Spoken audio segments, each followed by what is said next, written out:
All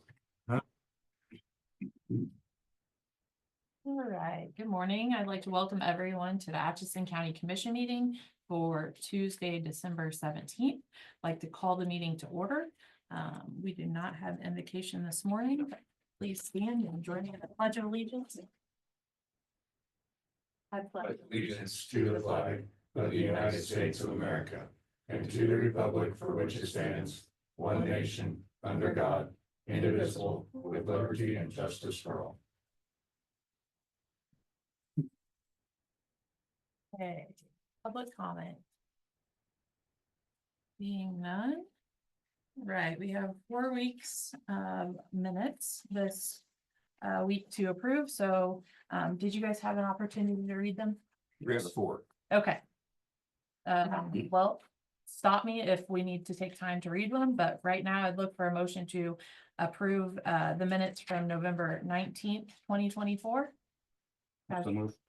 Second. Moved and seconded. All those in favor say aye. Aye. Passes 3-0.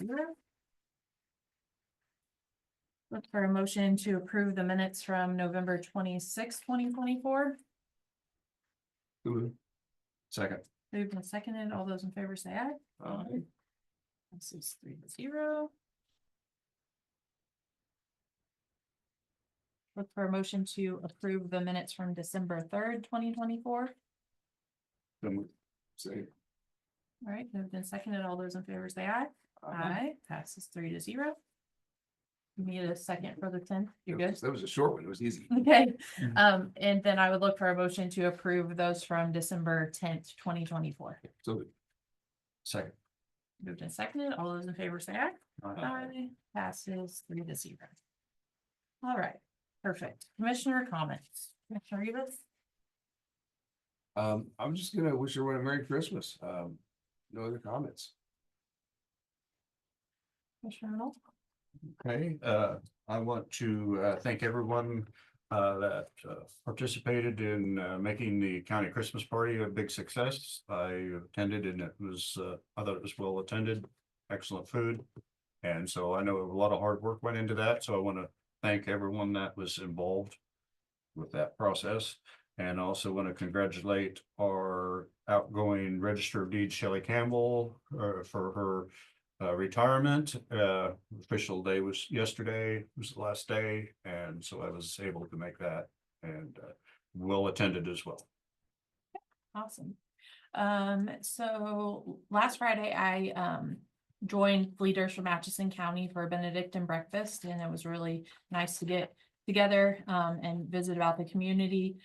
Sunday, the Bright Light Community Service was at the library, and it was so neat. There were so many Atchison County leaders that were there and that were recognized. It was very cool. So thank you to everyone that put that together.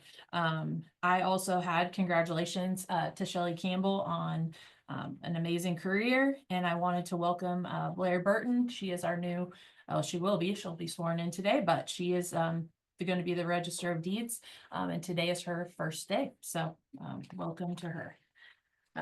All right, I do have new business. I do have an addition to this agenda. I have a noxious weed spraying contract, and this is the rates for the upcoming calendar year of 2025. So For the state of Kansas. Based on the state of Kansas, and this has the Board of County Commissioners. We can all sign on this one. So I would look for a motion to approve the Atchison County Noxious Weed Spraying Contract with the Kansas Department of Transportation, county agreement to treat noxious weeds. Do I have a motion to approve? Second. Moved and seconded. All those in favor say aye. Aye. Passes 3-0. Sign small. You guys can Yes. sign as well. And they kind of narrowed down to certain roads now. We try to spray all of it and they didn't have enough money in their budget to do all of it. So then they will send us what roads they want us to take care of each year. And then we will work on those sections of roads.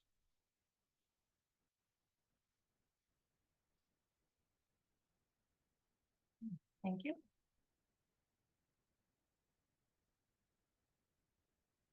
Needs to give a payroll report back, or is Pat want to see that? Yeah, Pat will probably want to see it.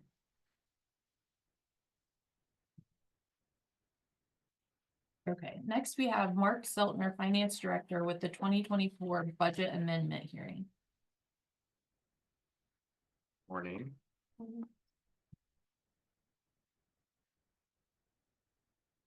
Okay, so we have two funds that we need to amend today. Special highway and solid waste. So we've got the adopted 2024 expenses and then our proposed amended. We've got when we're supposed to meet, so this page is just informational, kind of goes hand in hand with this. But you would need to open up the hearing, allow for any public comment, then close the hearing and then vote. Like any other one. Okay.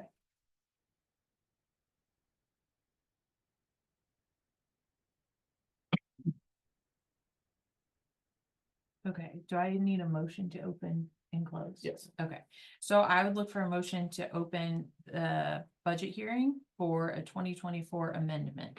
So move. Second. Moved and seconded. All those in favor say aye. Aye. So in this hearing, we have adopted 2024 expenditures.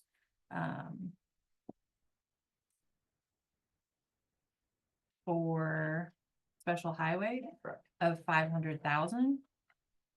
And the proposed amended 2024 expenditures is 1,200,000.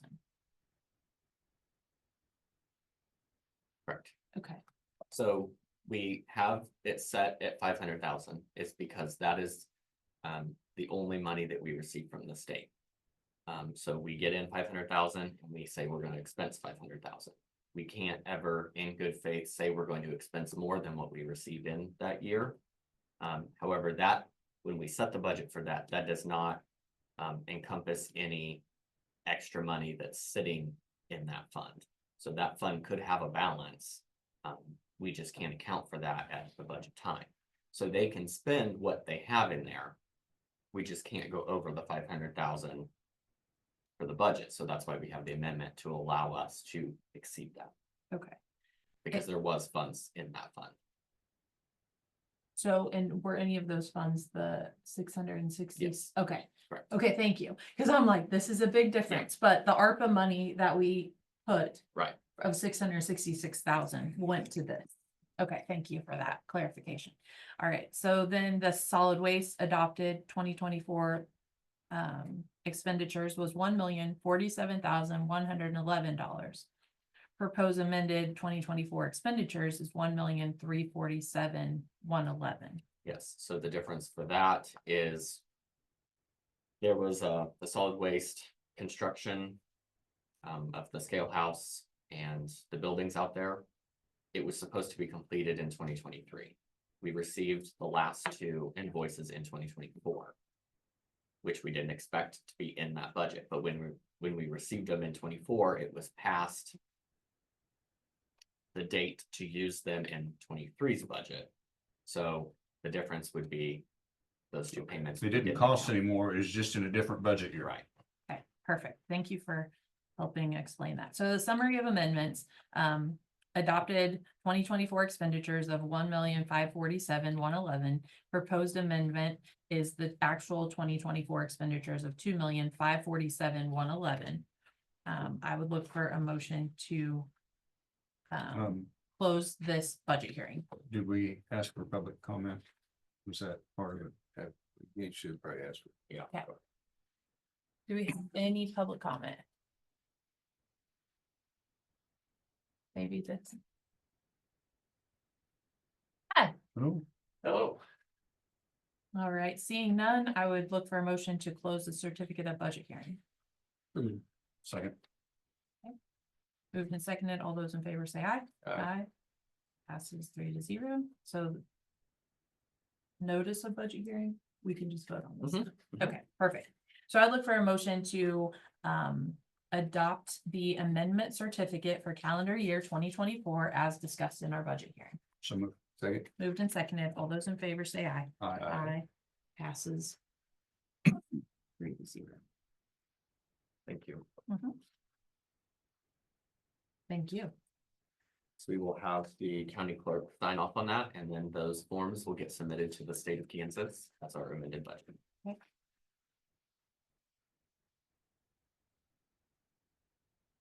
Keep those in compliance. Thank you.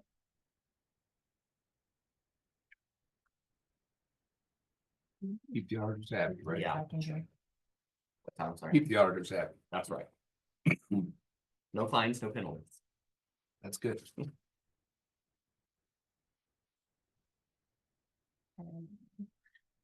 All right, so we have a few minutes before our next agenda item. I assume you were trying to make it for public comment or, Oh, just came say hi, pay Oh. my bills, my taxes, so we can keep going in Atchison County. Over in the area, I kept saying for the last 4 years, I'm gonna sit in and say hello, awesome, well, we So- welcome you. everyone. Yeah. But, just in the building, Awesome. Thanks for coming. Good timing. yeah. This is introductions, I guess, is Oh, I- appropriate. Yeah, yeah, we all I'm James Campbell. don't know you though. I'm gonna take Dan's spot. He's gonna Oh, be my very spot. good, very good. He's county commissioner. Hey, Joe. County Commissioner, Jackson County. Jackson County for about 3 more meetings. I got beat. Independent running in a Republican county is. I got beat. You gotta be, but you're still loved. Huh? You're still loved. No. Anyway, I'm just out and about. I always told Eric I'd stop in. Yeah. Say hi, because we're on a couple of boards and we have a board meeting today at 12. Yes, Yeah. yeah. but Already, I'm we've already leaving got my that figured boards. out. I lost a judgeship too. I didn't get it either Oh. right after that, so. I'm just, On the prowl, yeah, got a lot of to-do lists from the boss. I'm sure. Yeah, you're going to a representative. Yeah. Yeah, wonderful. Went down for my orientation, so Well, let's get some I of call- that I tax called it- revenue back to they the called it county. the re-education Amen. boot camp they sent me to. Say it louder. Right, we gotta figure something out. Yeah, that would be great. I was told yesterday, the K.A.C meeting, I didn't go, save the county some money. But I was told that it's, the LAVTR, It's, they're not gonna let it exist. I'm hoping we can revive it in a different form or some other way to get some money back to Yeah. the counties. It'd be nice. Maybe targeted. You know, I've been saying for a year or two now, that's probably the money that's gonna be used to build the new Arrowhead Stadium in Kansas. So I say that tongue in cheek, of course. But, That's priority. yeah, I know. That's tongue in cheek. Yeah, I know. Anyway, I don't want to interrupt. I just want to say hello and happy holidays. Happy holidays. See ya. I know you work very hard down here because Okay, thank you very much. Take care, Dan. we're on the western part of the county. Thanks, Dan. Thank you. He's so nice. Yeah. I enjoyed visiting with him every K.A.C. Oh, yeah. They had a really great dynamic with their 3 commissioners too. Mhm. Like they They're just, very good. yeah, they did so good at like working together with strategic planning and like alignment of, even if they disagreed, they did it. Like, it was cool to see the progress they were making. They took a big hit with their taxes with the federal ruling on the travel lands. Yes, tribal lands are taking too much tax base out, but then they're still having to put the roads through that area. Yeah. So, I mean, it's kind of like they're still taking, but they're not contributing to the tax base. They've got a different dynamic out there too with the public, because it seemed like I've served with several Jackson County commissioners and I thought they were all dynamic. And it's one and done. They get about 4 years and then they're voted out. Really? And that's what's happened to several Huh. that I've known, and every one of them I've liked, Yeah. you know, and thought that they were doing Yeah. very dynamic things and maybe more proactive than what we've been, but I felt that same way. That's like, so are Mark and Keith still? Yeah, they're the same. I didn't know. There's they only, got- there's been two up this time. Well, no, it was just one. Was just one up this Yeah, time there? I think, Okay. I think that's his position.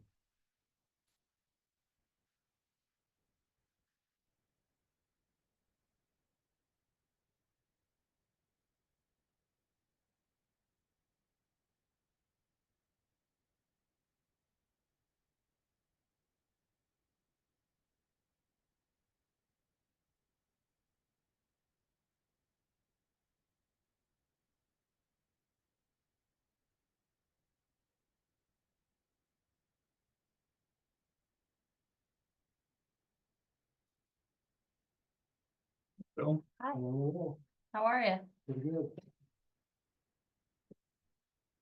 It's good to wait for 10:30. Yeah. Is he coming or? He is calling? gonna be here. I thought he was coming. Yeah. How's it going? Pretty good. I got a comment I'd like to make if I may. Yeah, come up Yes. here if you don't mind. We Yeah. hear you. Yes, sir. Perfect timing. We Hi. have 15 minutes of a lull in our agenda, so it's Okay, well, perfect. I'll take about 4 minutes. You walked in just at the right Yeah, time. good timing. I'm here to complain about our tax statements. I've received 4 out of about 20. And I think it's high time we quit pointing fingers at one another and to let the clerk and the treasurer do their goddamn job. I think when the new clerk is put in place, you need to have some kind of timeline. Because this is an inconvenience and you're gonna hear a lot of it. And the taxes are due in 3 days. Yes, sir. And I've received 4. I've been waiting and waiting and waiting and waiting. You understand what I'm saying? Yes, sir. I do wholeheartedly, and you are not alone.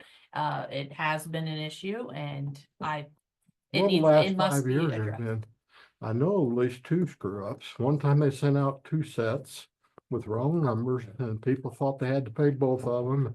And now this here, there's no excuse for it. And I don't know which way it is, but just, if they would just do their job, that's what they're getting paid for. We agree. And I just talked to the real estate lady and she says, Bill, you're 100% right.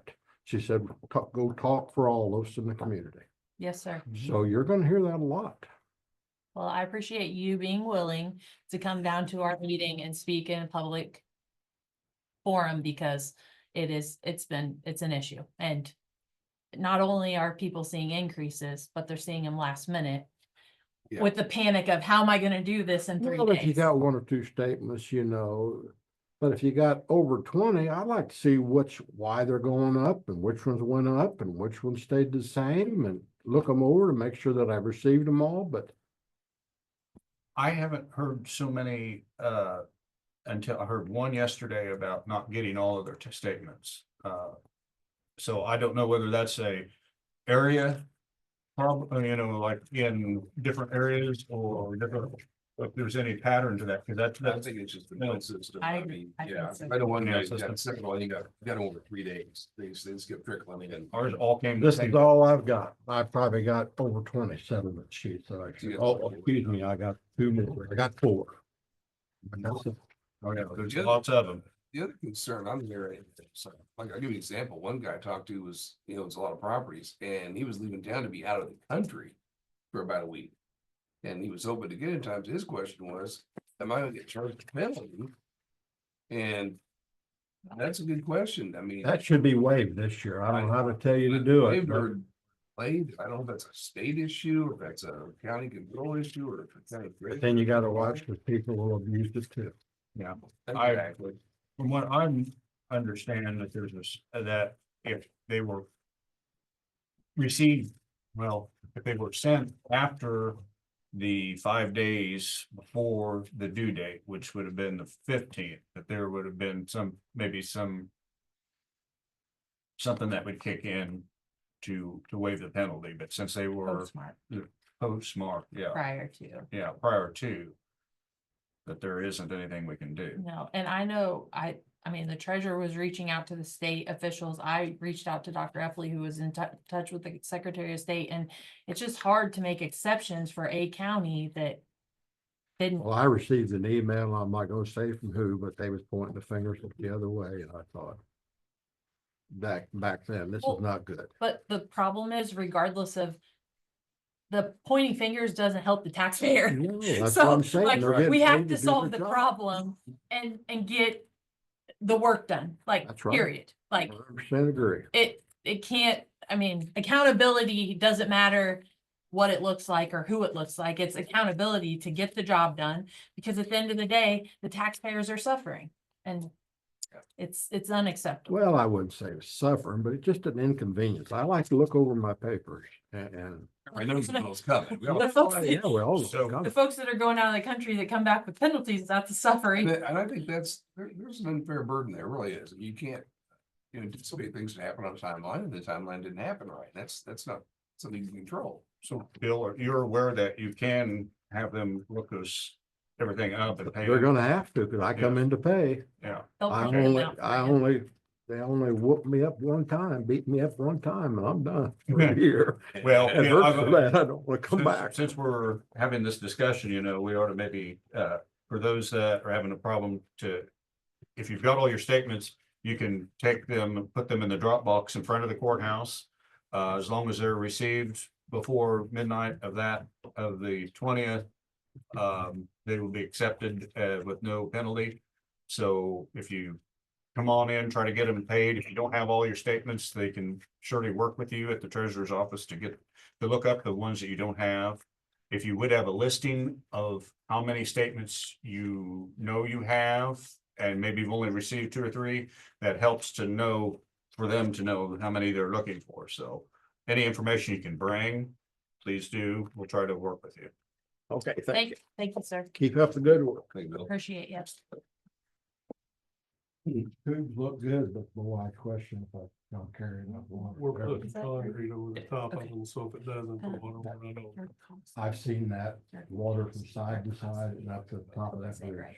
That's about the only way we can do it. So we're gonna put concrete over it. It'll come down. We're driving piling on each I end. see they're down there grading now, it needed that. Yeah, but we're driving piling and then we'll Okay. pour concrete up the slope, over and back Yeah. down. Okay, all right, thank you. Yep, Is that down by his place? yeah, 219. Oh, that new one, yeah. That bridge that, or under. All right, so we're a little ahead of schedule, but we have Drew Yarkowski. Did I say that right? Got it. Awesome. Absolutely. I was like, okay, I That's hope I don't fair. butcher this. Midwest Land Group is here to visit with us about the Atchison County Lake property. So Absolutely. come on up, sir. Yes, Thank you. How are you Um, guys doing today? good. Good. Thank you for Good. coming. So Yeah. just to preface, we were looking for information, just so everyone knows why Mr. Yarkowski is here. And our county counselor sent out, information to local real estate brokers, agents and groups, No need to open them. to look at our Atchison County Lake property and what that could look like if we were to sell it, or what the best marketing strategy was, and just basically to give us information to make informed decisions. So we're, Yep. uh, Absolutely. I'll get you. Mr. Yarkowski reached out and wanted to come meet with us, and so he's on the agenda, and here we are. So thanks for reaching out Absolutely. and being No, proactive absolutely. to get back to us. And Very give us excited. something. It's a unique property for sure. Obviously, most things that we do are, you're looking at something from the private side of things. So very unique. Need one as well? I do not. Might share, Okay, you might know. share one with the city commissioner. Okay, yeah, absolutely. Yep, perfect. Yeah, so very unique property. First and foremost, thank you guys for letting us go out and take a look at it. Really appreciate the opportunity. We're in the field of service. Whatever we can do to be helpful for you guys is what we're out here to do. So, first and foremost, what I'd like to do is kind of just, how much time do you guys have? That's probably the best question, right? Well, we are good until 11, so about a half hour. Okay, perfect. We should be able to get through it. Okay, so first and foremost, what I need to kind of learn is, what are your guys' goals? I mean, we talked a little bit on the phone about it, there's some maintenance, cost involved. I mean, what's the reason for preliminarily kind of seeing what options are? So you'll probably get 3 different answers. 'cause we have Absolutely. Yep, absolutely. 3 commissioners. and we all Yep. think differently. I think for me is obtaining information is good when we For sure. own that much land. Yes. That is not on the tax roll, that Yep. the county owns, that you, from what I've been told historically was incredible, right? Yep. To now, what I'm being told is the lake is somewhat silted in. Yeah. So everything in the dam is in a place of needing, prioritized or worked on. So all of the things, as we run the county, you have to prioritize what takes Absolutely. more investment. And it Yep. feels like financially, we don't have that to take care of just the everyday needs. And so knowing what it could be if we sold it, to put that into some of our infrastructure needs that we haven't had, we don't have, the funding for. Yep. And also add that to the tax base of generating property tax versus, all of this. Yep. Currently, I mean, we've had people living out there in different instances. It's just not being used to its full potential, in my For sure. opinion. I And agree. so it's one of those things of, we're paying for it and we're not Absolutely. gaining tax revenue off of it. So what does it look like if we were to sell it?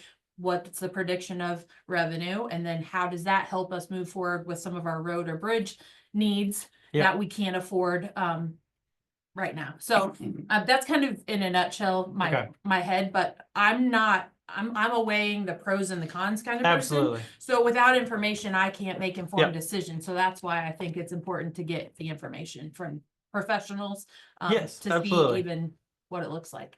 I'm glad you guys reached out to multiple services, companies, besides just Midwest Land Group. That's really good to do. Just kind of, everybody's got their own opinions on what certain things will sell for, this and that. So it's always good to get a collective opinion of the entire industry for sure. So, Yeah, I agree with that synopsis. Yep. This is my district, and I know there's gonna be some local opposition that's what I was to a curious about as sale, well. but I think it's, I definitely have my mind open because I know that the facilities that are left, I mean, it's at end of life. It is. The way it is. Correct. And I think that we need to kind of have an idea of a vision for what it could be, or, Yeah. and if it's, what, a way that it would best serve the county. Yep. And I'm wanting to ditch it just to ditch it. Yep. I think there's value there. There is. But I think It I needs need to maintenance. Yeah. have someone lay that out with the potential for different things that I haven't thought of as a commissioner Correct. would be. Yep. So that's my. Yeah, I would agree with all that, and I would just add that, to me, it's a facility that, like, I used to go up the Scouts, we used to go up there and camp a lot. I mean, Yeah. the use of there has just really dropped off. Why do you think Society that is? different, the use is different, and I think, it used to be more of a hunter and a conservationist kind of Yeah. guy and all that. It would be so much better to be an economic driver to create a hunting area or a use area of some sort. I agree. Make it a source of, a destination. People want to go there, use it, where For it's sure. hunting, fishing, whatever it may be, camping. Yep. And the private side does a much better job at that. If we had a statewide conservation sales tax or something, and we could really enhance things like Missouri's done, that's one thing. We don't Yep. have that. So, Correct. and we just can't afford to do that. But I think it could be a real place to go do things for people who enjoy that. I agree. No, it's as soon as you pull into the place, it's a special spot. I mean, it's really cool. Yeah, it's a unique spot. Right It there. is, absolutely. Yep. Has everybody been there, I assume? Oh, yeah. Oh, yeah. Okay, Yeah. good. Yeah. And one thing I wanted to add for public is when I first was on the commission, Bill Pohl, who was just here, that gave us some observations Yep. and complaint, that he was a commissioner that it actually done some pricing on dredging. And at that time, I think Yes. it was a $2 million project for dredging, and that's 10 years ago, right? So, Yeah. that would double or double plus. Yep. That for the dredging. So that was just one factoid that I remember through when I first got on the board, that is like, oh man, it would be impossible for us to swing that. You know, Yes, no, dredging is try to expensive. rejuvenate it. So the big thing that we need to figure out, you know, the value of the property is really gonna vary a lot. I'm sure you guys have looked through numbers here already and whatnot. We'll go through all that in a second, but the value is really gonna depend on how much upkeep that lake needs. I know there's quite a bit of silted in, you know, what does it look like close to the dam, close to the spillway? Is there 20 feet of depth there? I mean, does anybody have any idea on that at all or no? And the I'm current tempted to water- take You'd it. have to take a boat out. I'm tempted to take a kayak out and just do a depth finder and find out exactly what that is, Yeah, because I would that's say- critical to what the value is. Less than that. Yep, I agree. Yeah, it kind of looked like quite a bit was silted in, so, just looking at it from a rec I mean, it's a rec property. That's what we're gonna look at for land values on this, right? So, you know, what I did, you guys were curious kind of on, okay, what are we looking at on comps? What are comparable properties so we can get an idea on pricing, right? There's some very large, and you guys are all aware, I'm sure, there's some very large range of prices in Atchison County and Brown, Jackson. I mean, it'll go from 4,000, 3,500 on the low side up to, you know, your best tillable stuff's obviously gonna sell anywhere up to 15 an acre, right? Depending on size. So huge range. Now, on the rec side of it, we're looking at rec value, right? We're looking at rec value. When I pulled comps, I didn't look at anything that was tillable that had income producing on it. Now, with that being said, the lake is one of one. There's not 70-acre lakes on the market every day to look at. So there hadn't been anything in the last 2 years with a lake on it in eastern Kansas this big that's sold. So we don't have a comp for something like that, right? Now, typical rule of thumb, we'll dive into all this stuff, but typical rule of thumb, you take land value, and then essentially, let's say the land value is 5,000, just for the sake of a clean number. When you have surface area, that value per acre of water is going to be at 10, basically double the price is what it turns out to be. You know, we've sold 3 or 4 properties in eastern Kansas that have had, you know, between 10 to 20 acres of surface water on it. 70, I haven't sold a 70-acre lake. I don't think you're going to find a lot of people that have, to be honest, especially a county lake, right? Right. So it's one of one. What I'd like to do, and I'm going to pass this over just to verify, who would know the property lines the best, do you think? Probably Roger. Not here. He's probably listening. Yeah, okay, that's fine. Roger, come on over. Yeah, and I've sent this over. I verified it on multiple sites that I've got, so I'm pretty positive on what the boundary lines are. I mean, you look at it here on the map, though, it's a little bit all over the place with the roads, but Yeah. as expected. Right. Yeah, absolutely, as expected, though.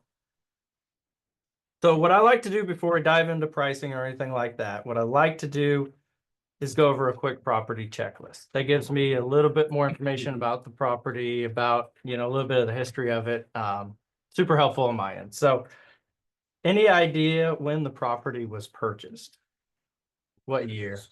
We could even go by what decade? Here's our GIS guy. Yeah, how we doing? Great. It was, Great. He's a great guy. Pat, you're Great, can't hear hear you. my name, I'm coming. Yeah, absolutely. You wanna look at this, man? Well, Roger's probably gonna be more accurate. It was around 1935. 35. Okay, got it. Does that seem to be pretty close to what it should be? Yeah, like Roger. And the- That's a tough one to verify. It's not a Yeah. it's not a rectangle for sure.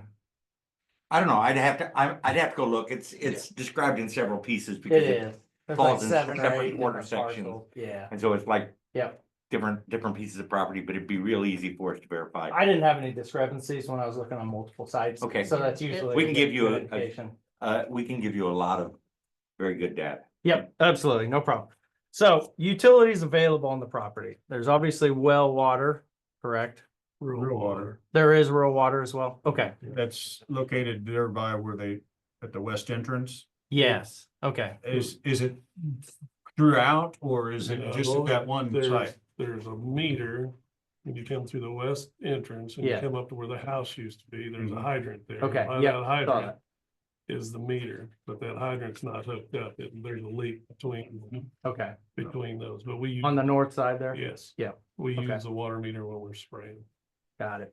Does south side of the property, nothing over there, right? Not that I'm aware of. Okay. There is an online water map for the county. Okay, perfect. That'll be great. Is that a 2-inch line or 3-inch I line? have no idea. Okay. without Okay. Talking to the water district. Yeah. Perfect. Okay. But then You there thi- is, Horton has some water lines, the city of Horton that go through there too. Is that Okay. number 5? What number? 5 is the county is line. the meter. Rural Water District 5. 5. District 5, Yeah. perfect. All right. I didn't think there was any water on the south side, but perfect. Contracts, leases, I don't think there's anything of that nature on there, is it? The only thing that, there's walking hunting or. There is, yep. There is that. Yep. Um, Now, is that year to year? Or do you guys know? I think you can opt out at some I don't point if know. you want. Okay, that- That'd be something. We would have, we'd have to look. Yes, yeah, We it's get the paid. WEHA program. we get 2 payments a year right at that. I just don't Yeah. know what the agreement is. Well, then don't we get some kind of small fee for fishing or something? Does that seem like that would come through the clerk? Yeah, there's 2 different things. I just received money in today. I can look those up on Okay. contracts and get those to you. Okay, yeah, that'd be good to know, just for any sort of restrictions. Timber value, not worrying about that. There are some magnificent bur oak trees on that property though. Holy smokes, I'm a sucker for those. I assume mineral rights on the property are attached, not sold off or anything like that. That would be odd. Fencing, pretty minimal, if any. Are there any easements that anybody knows about on the property? Well, I think one thing that would have to be the. Public roads- road the system is roads a big Will deal. have to be, I Yeah. mean, they're on the map, but I don't think they've ever actually been laid out. And Roger, what process would that have to go through where they actually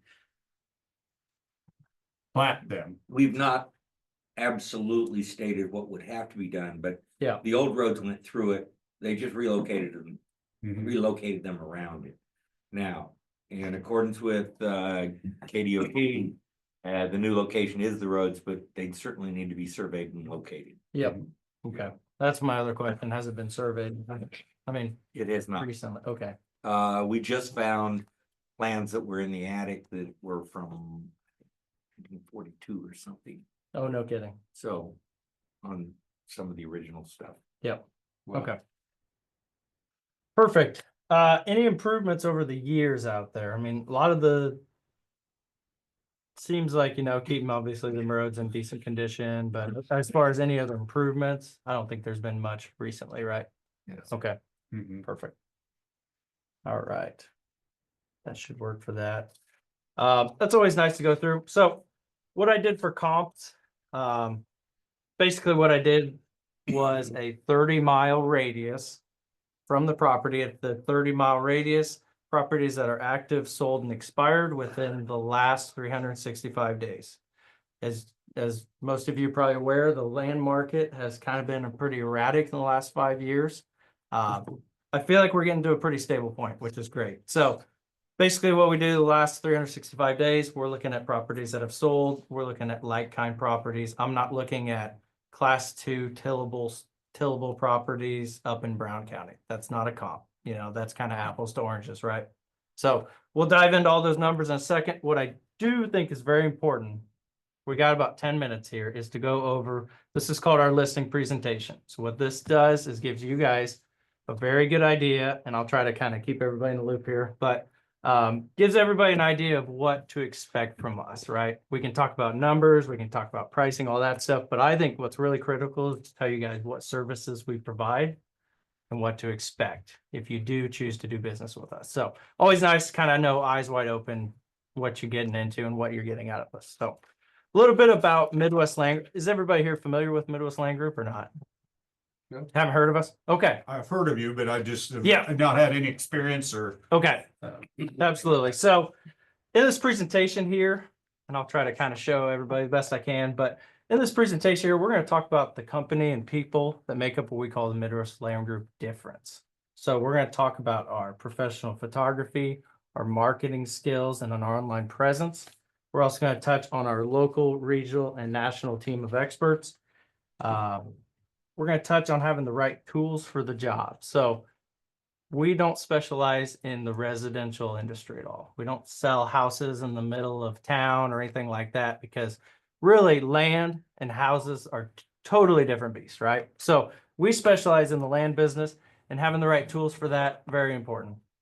Regular reporting and communication with you guys, to me, that's probably the most critical part of my job. Being able to stay informed on a regular basis of what's going on, right? Last one is called our satisfaction guarantee. What that means is if you guys change decisions on what you want to do, if you decide, you know, we're going to sell the property with you, 3 weeks later, you haven't heard from me, you want to cancel the listing agreement, you can do that at any point. You're not locked into a 6 or 12-month listing agreement like most brokerages will do. What that does, it ensures that I'm getting out of bed, working my butt off for you guys as well, but it also kind of takes the stress and pressure off of being locked in with somebody for a long-term period. Nobody's ever used that and canceled on me, but it's always nice to have, right? So a little bit about our brokerage. We are based out of Leawood, Kansas. That's where our home office is. Now, I kind of joke about that because my main office is the front seat of my truck, right? Where I go to the office 3 times a year, and that's about it. So we're out in the field all the time. My truck is pretty much my office. First couple of years with Midwest Land Group, we were in Missouri and Kansas only. Since then, we've expanded into 13 states now. It's not even updated on this map, but we're in 13 states in the Midwest. So in 10 years, we've expanded in 13 states. We've got agents, obviously working all these states. We've got buyers nationwide. In a 10-year span, we've become the fastest growing land brokerage in the Midwest. We are the leader in acres sold. We are the leader in sales volume. That's all within a decade. We're setting the records in the areas that we work, and that's with decades of combined experience. So we've got some folks that are coming right out of training right now. Pretty darn green. We've also got folks that have been doing this for 30 years. So we have a nice mixture with our team of agents in the field for experience. Basic business, everybody's going to tell you they're the best at what they do, right? So we claim we can sell for more money, less time, and more often than competition.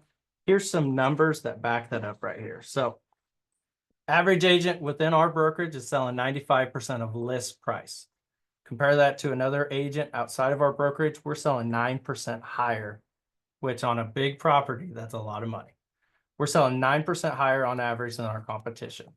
I'm a little OCD. I wish this was exactly 144, but essentially days on market, we're half the time on market as our competition as well, 72 to 143.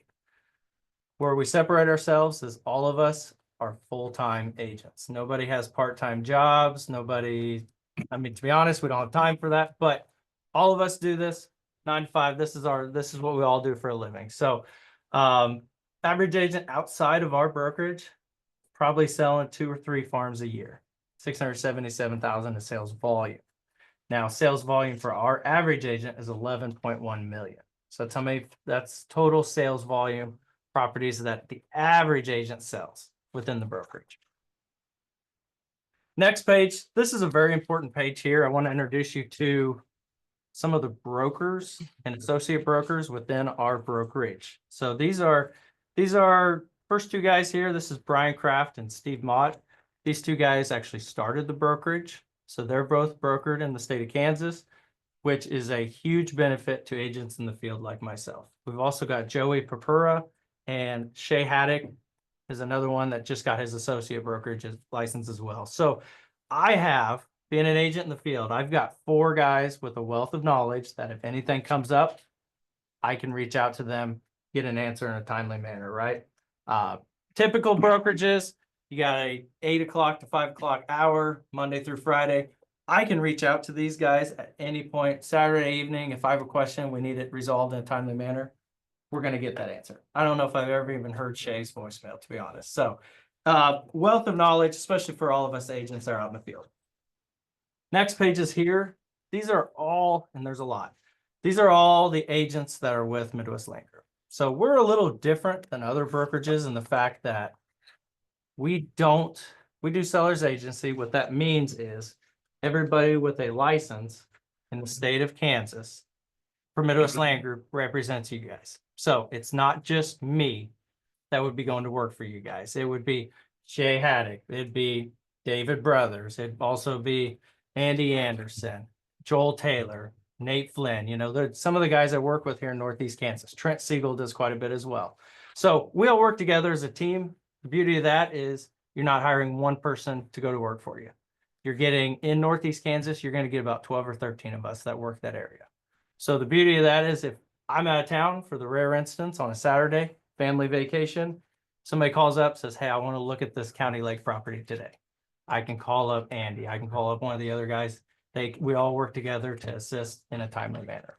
So the other thing that's great too is we all work together on pricing. So, you know, my evaluation is going to be the collective opinion of quite a few of us here. So it's not just one brain, which is always great for these kinds of things.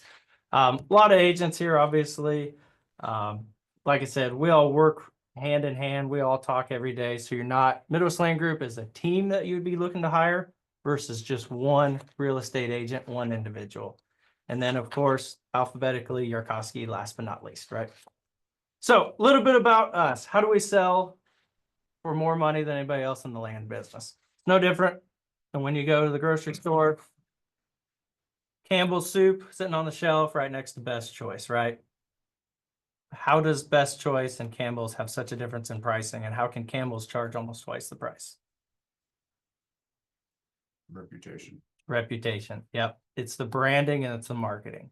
So we don't sell soup, right? We sell land, but our storefront, our marketing demands a higher price from everything that we package. Now, how do we do that?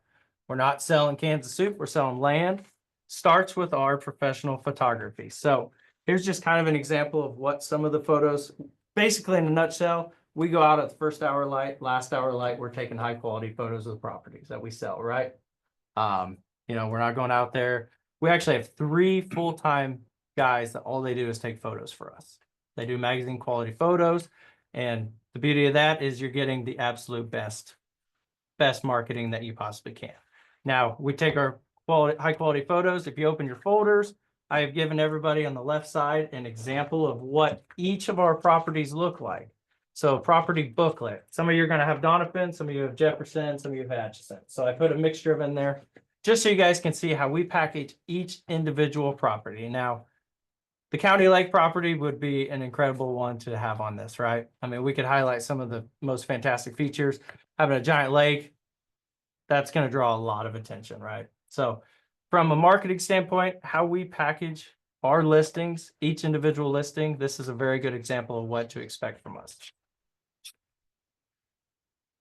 From a marketing side, we have basically 3 tiers that we focus on. We've got local marketing, regional marketing, national marketing. Now, locally, this one, you know, typically we'll do our 3x4 signs that we put on a property. I'm sure you guys have seen lots of for sale signs on actual properties that are listed. This would be one that I would order a couple of 4x8s with specific designs put on each entrance. That way we could kind of showcase the property in the best light we can, right? The other thing we do, directional signs and also sale bills. Directional signs are great for land because it's not like a house where you can plug in the address and GPS can take you right there, right? Raw land usually doesn't have an address. So the directional signs kind of point people where they need to go. On the left side behind all those booklets, I did include property flyers. So as you can see there, that's kind of an example. I put about 15 to 20 of those up on the local market. Gives you guys an idea of basically what that looks like as well. So you can kind of see how we package things a little different. You know, we're not printing off 8x11 pieces of paper at our home office, right? We're ordering and packaging everything in a very, very high quality manner. Regional advertising. I am a part of the Heartland MLS. What that means is everything within about 2.5 hours of Kansas City is going to be on the Heartland MLS. Agents that have their license, they're all part of the MLS, right? Listings go there. It gets propagated out to everybody that has a real estate license. That's part of it. From there, our listings go out to sites like Realtor, Trulia, Zillow, sites you're familiar with, right? Those are important, but the big heavy hitters for land on a national scale are going to be land.com, Landwatch, Land and Farm, you know, those sites right there. Now, we pay a lot of money to have premium placement on these sites. What that means is if you go on there and you look up Atchison County, Donovan County, Jackson, we pay to have our listings at the very top so that you get maximum exposure to everybody that's out there, right? So, you know, from a marketing side, locally, regionally, nationally, nobody's gonna even come close to being us in that, right? We're gonna make sure we're turning over every rock we can. MidwestLandGroup.com. Have you guys been to our website? I did. You did? What'd you think? It's good. Yeah, so basically in a nutshell, you know, I'm not gonna try to overcomplicate it. It's a first impression for buyers and Yeah. it's designed to sell land. So high quality photos. We've also, I think the most important part is the interactive map feature there. You can kind of see property lines, very important as well. So in a nutshell, like I said, it's there to sell land. First impressions matter. It's the digital age for selling properties. It's mobile optimized also. If you're like me, you hate kind of zooming in and out on Safari when you're trying to find something on the internet. It's mobile optimized, which means that it works like an app. Very, very user friendly, easy to navigate, right? Social media, love it or hate it, we use it. It's very important for what we do. You know, we're on all the main social media sites. We put properties on there. It's pretty incredible how many buyers come from social media, to be honest. Yep, it's kind of today's new newspaper, to be honest. We use social media mostly to direct them to the website though. Because it seems like your website. Yeah, we'll have, yeah, for sure. Yeah, so we'll have we always put on any of, so I showed you an example of how we had all the agents, right? So if I, let's say we list the property, put it on there, I post it on Facebook. Every one of the agents that I work with is also going to go to their network on Facebook, post as well. So I mean, we all kind of work together, like I said, but from there, you know, there's going to be a link to the website and that's where the full listing will be. And that's the best place where you want people to go for sure. Absolutely. But Facebook has a heck of a reach. You got a question? No, I just appreciate your time. I want to be mindful that we have 9 minutes left. 9 So minutes. if we want to dive into the All right, numbers. almost done. We'll get there. Okay. All right, absolutely. So last couple of pages, database of buyers. What that means is every one of our agents has hundreds and hundreds of buyers that are qualified. Check, we know their criteria, we know what they're looking for. Agent marketing, we work with other brokerages. If they want to bring a buyer, great. We'll do a lot of the legwork for them as well to get it done. Having the right tools for the job, very, very important. Every one of our agents is going to have a nice clean truck. We're also going to have a side-by-side. If it's a hot day, we're going to have a cooler full of drinks. Just everything as you would expect, very professional manner. Yep. Skipping through a couple of these here. This page, though, is very important. Like I said before, keeping you informed, that is critical, right? You want to know what's going on. Communication is key in my business. So keeping you informed on how many days on market, where are we at, offers, all that stuff. And then last but not least, satisfaction guarantee, which means you guys have change of heart, change of direction. If something comes up, no big deal. Nobody's ever used it, but kind of keeps the power in your guys' hands. You're ready for pricing. Yep. Let's roll. All right. So 30-mile radius is what I did for comps. Basically, I look at 3 things to figure out pricing. I look at actives, I look at solds, and I look at expireds. Actives, we could put this property at whatever price you want. So actives really don't matter to me at all. I mean, it's an indication if there's any competition, but active pricing, you know, it can be whatever a person wants. So looking through a few of these comps here, just to give you an idea of what's on the market right now, there's 160 acres in Atchison County listed for 4,600 an acre, just shy of 4,700. Been on the market for 300 days. It's got very minimal road frontage, so that's a big hindrance to it. And it's also just 160 acres of almost locust trees. So pretty tough one there. Next one, there's 122 acres. This is tillable property, 6187 per acre. This is Jefferson County. This is not on your summary sheet. Yes, it is actually. Yep. Next one, Brown County. This one's up northwest of town, basically northwest of the property a little ways. This one's at 6286 per acre. It's a mixture of, I think this one had 75. This one had 75 tillable acres. The rest was, you know, some pretty good hunting. A little high in price, obviously. Days on market is 239. You don't want to be at 239 days on market.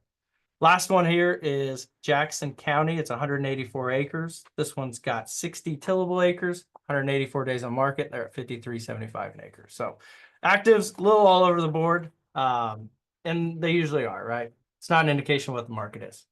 Now, what is an indication of the market is sold properties. So when I looked at solds, basically what I found is, we're looking at rec properties, properties that have no income necessarily, but properties that people buy for recreational hunting, fishing, getaway purposes, right? So first one here, this one's Leavenworth County, 156 acres. Listed for 873, sold for 835. That comes out to 53.52 per acre. Had a little bit of CRP, which was paying a pretty low amount per acre, but overall this was a hunting property, a rec property. Really beautiful farm on the market for 34 days. Next one. This is a big one along the Missouri River, 565 acres in Doniphan. This was pretty unique. This was not levee protected. And when the levees actually went out in that area, I believe they scraped off quite a bit of the dirt, used some of the dirt from that property to build back some of the levees. So that one is that's a unique property that's going to flood. You might want to own a boat if you own that property, but big one, sold for 21-23 per acre. On the market for a while. Next one is Atchison County, 139 acres. Now, this one, not a great comp, but it gives you an idea of what some properties are selling for. This one was northwest of Nortonville, sold for basically 5,000 an acre, just above that. It had 48 acres of pasture on it, a couple ponds, timber, decent mix. Probably our best comp for a rec farm, though, is the next one. It's going to be the Doniphan 295. So this one was listed 19 days on market. This is just southwest of Wathena there. So southwest of St. Joe area. Listed for 1.6, sold for 1.525. So really nice property, big bluff country, a lot of rec value to it. Tons of interest on that one as well, just for reference. Couple other solds. We got Doniphan 103. This was almost completely timber property. Sold for 5,300 an acre, mostly timber, a couple of food plots. And then Jefferson County. This one's an okay comp, but not one of the main ones I want to focus on. 85 acres, sold for 53.40 an acre. So that gives you an idea of what sold properties are. Now, sources that I got those from, majority of those are from the MLS, Heartland MLS. A few of the others are from Landwatch. And some other sites like that. So a couple other ones here. There's a couple of active or expired listings. Not all properties sell, right? Usually too high. This one's over in Buchanan County, Missouri side, 74 an acre. Didn't sell. And the last one is the Jefferson County 75. Did not sell as well. So looking at that, let's go to the summary of comps page. Should look like this.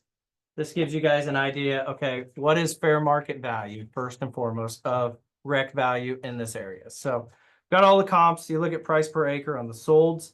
It's pretty consistent, right? Low fives is what we're seeing for rec value in a 30-mile range here. Now, that puts us at 51, weighting some of the properties that are a little more comparable. Per acre, we're coming out to 51.57 per acre. Now, turn the page and go to the next. The pricing sheet should look like this. So now we take fair market value. My job is, I'm not an appraiser. My job is to tell you what it could sell for, right? So market value, 51.57 per acre. With our marketing skills and the condition of the property and just how unique it is, I believe that we could put a 9% premium. We can sell it 9% above fair market value, which puts land value at 55.18 per acre. That makes sense? Okay. Yep. Sometimes we go below fair market value on properties depending on what they are. This one we could do 9% above. It's unique. Would have a lot of, how am I doing on time? 2 minutes. Perfect. All right. So you take that, that's just for the land value. Basically, you're looking at the 218 acres. Now, like I said, with water surface, the calculation here is essentially we're going to double what per acre that is, right? So you look at, I've got 74 acres, doubling that up comes out to 411. Combine that with a little bit of value on the structures, not a lot, just a little bit, tables and, some things on it. My recommended list price on this one's going to be right around that 1.6 and a half, basically. 1.638. Is that kind of in line with what you guys expected or not? I actually had no, I Yeah. wasn't trying to Yeah, guess we're it just- because. I Paul, just- it could be anywhere. Now, with this being said, 74-acre lakes, pretty rare. So the property could be substantially higher. And so gives you an idea. I mean, this is a very numbers-based deal. If you're looking at it from an emotion side of it, I wouldn't be shocked to see somebody come in there with 1.9 or 2 for a lake like that. Just because you don't have that many options. You're, Yeah. you're basing that 74.49 acres, but that's the original base. That's not. It's surface smaller water now. Oh, yes. It's a little smaller now. Yeah, So- absolutely. You know, and I'm counting kind of the creek that goes up there a little ways too. Yep. So, sorry, appreciate good. your time, staying mindful. We brought Absolutely. everybody in, so we have an 11 a.m. workshop. Yep. What's the commission that you're with? Sorry. Commission is negotiable. Okay. Commission is negotiable for Okay. sure. Now, what I like to do, I like to, I'm basically a little old school, but I like to put numbers on it. If we can sell it at this percent, if we can sell it 95%, 7%, if we sell it below that, 6% type deal. Anything 5 to 7, we're negotiable with. You guys have any questions? Sorry, I'm trying to be mindful. No, you're of good. All Absolutely. of our department's time and. Yep. I mean, if you want him to hang around to after, but I think I'm good for this. at this Okay. point. yeah, Yeah, okay. Yep, I think I'm Okay. gonna have some questions. Yeah, but I we think I'd like definitely to- absolutely. we have We got a lot of people department here that- waiting. Yeah. That's all meeting, good. And so. Perfect. They all pulled themselves away for us to have a meeting, so I want to be mindful of their time, but No, appreciate your absolutely, time very for much. sure. And thank you for the very thorough presentation. Yep. And the You number. guys keep the folders. That's just an example of marketing, gives you an idea of kind of what the pricing sheet looks like. Yes, sir. Absolutely a property that we can help you with though. Awesome. 100%. Thank Yep. you very much. Absolutely. Appreciate Thank you it. very much for the time. I appreciate it. Thank you as well. Thanks, sir. Yep, Appreciate thank it. you. Appreciate it. Nice Thank meeting you. you. Yep, thank you as well. Thank you for the time. Nice meeting you. All right. Yeah, papers everywhere, don't we? Okay, so next we have a department head workshop where we are just going to recess into workshop to recap 2024 and talk about planning for 2025. That's the hard to read, guys. Motion to. Yep. Recess into work. We'll make that motion. Second. Moved and seconded. All those in favor say aye. Aye. Passes 3-0. For profit. Okay, we are back in our open meeting. Next up on the agenda, we have Patrick Smith with the Kansas County Association Multi-Line Pool Arcade Camp. Presentation of Risk Management Award to Atchison County. Hi, Hi, are you? Come Come up here. Oh, yeah, okay. come on up here. Right Come about up. The hot seat. Oh, yeah. We have the buzzer on that one. Okay. Right in front row. I'll be brief. My name is Patrick Smith. I am the new risk manager at K Camp. And we like to personally congratulate you guys on receiving our risk management award and meeting the criteria that we have in place to receive this award. That's normally awarded to our members that take the steps to reducing property losses, liabilities, and other things that are reported to K Camp. So we would like to present this check in the amount of $2,936.04 for your efforts in reducing the cost of coverage for your county. We appreciate everything that you guys have done.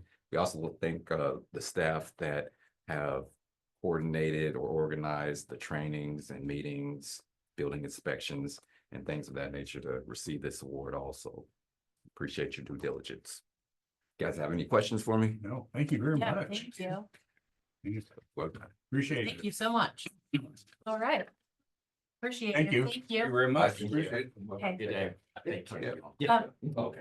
So I would just like to, we will accept this on behalf of Atchison County, but to know that the safety committee, are brought together to do things just as this and to make sure that things are being followed. And when they get the reports, they go through them and like really dive deep. And so I just want to say thank you to all the folks of the safety committee, which are Scott Howard, Angela Griffin, Brianna Griffin, Kathy Crockett, Courtney Keegan, Emily Sternsdorf, Kelly Klein, Kelly Johansson, Melissa Smith, Teresa Thomas. I believe, are you and Jody still on there? Okay, and then Mark Zeltner and Jody Moore. Sorry, I just pulled up the safety committee email, so I was reading the names up there. So thank you guys. I know Courtney's here and Mark's here, so thank you for doing that. Additional revenue coming in is always good, so Yes. appreciate you guys. Okay, so next we have, we're running a little ahead of schedule, but we have Corey Scott, Chief of Emergency Services, Emergency Management LEPC roster approval. Did all of you receive the email from James and I on the roster? There was a spreadsheet and Excel form. I do have other copies of it here if you need be. So what's going on here is we're getting the local emergency planning commission back up and going as we have to for emergency management. It's essentially a list of stakeholders that would be involved if we had a large scale emergency, both on resources and well, absolutely every side of any emergency we potentially have. So that group gets together quarterly and discusses training, planning, risk assessment, and this type of thing. So the roster needs to be reapproved by the county commission. And I don't know if you've read through it, but essentially it's all the community stakeholders that would be involved or potentially involved if there is an emergency. Any additions from the last one are primarily because people have left positions or changed positions. So the individual organizations, the stakeholders have changed their representative to the board. And then we did vote on a few additions. One in particular that stands out, the Union Pacific Railroad was one that we felt should be on there and would definitely have a potential involvement and also have resources available to us, even if it wasn't a railroad involved issue. So questions, it's part of what we have to do for KDM and emergency management, and we've got that fired back up and running again.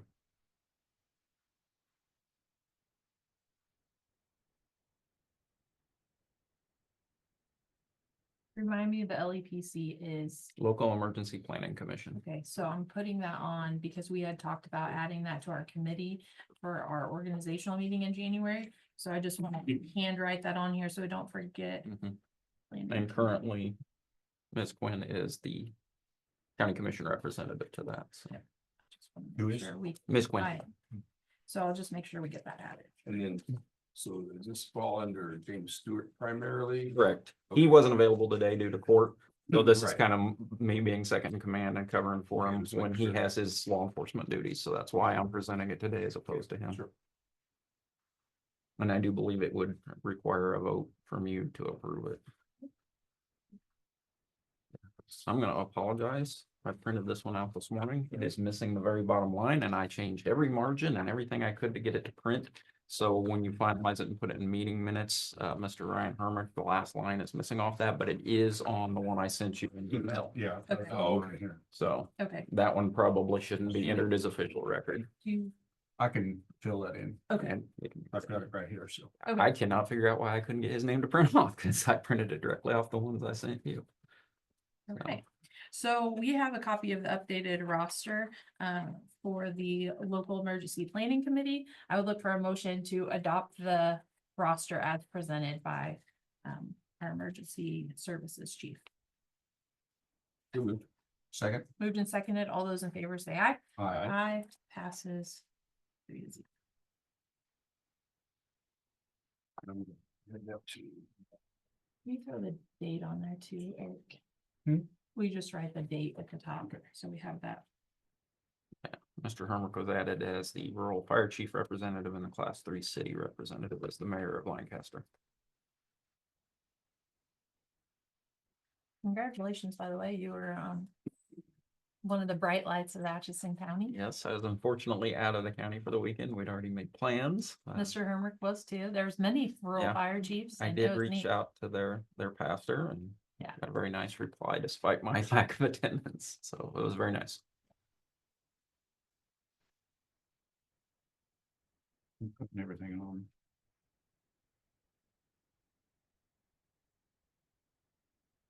It's self-explanatory. We need a walk through. Yeah, Scanning it. That, Might be good, because. yeah, that's why I brought her, you know, I've got the top down view, but she's in the trenches and she understands exactly where we're at, but essentially she has caught up from our staffing challenges, back in February. And, very impressed with her ability. And they'll still be. I don't want to speak over you, you've got the details, but there's still going to be more 2024 coming in. So, but Read it.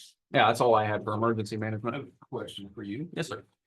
So I went to Kansas Hospital Association lobbying dinner session, and a large topic of conversation was pilot programs for emergency medical services in a lot of counties.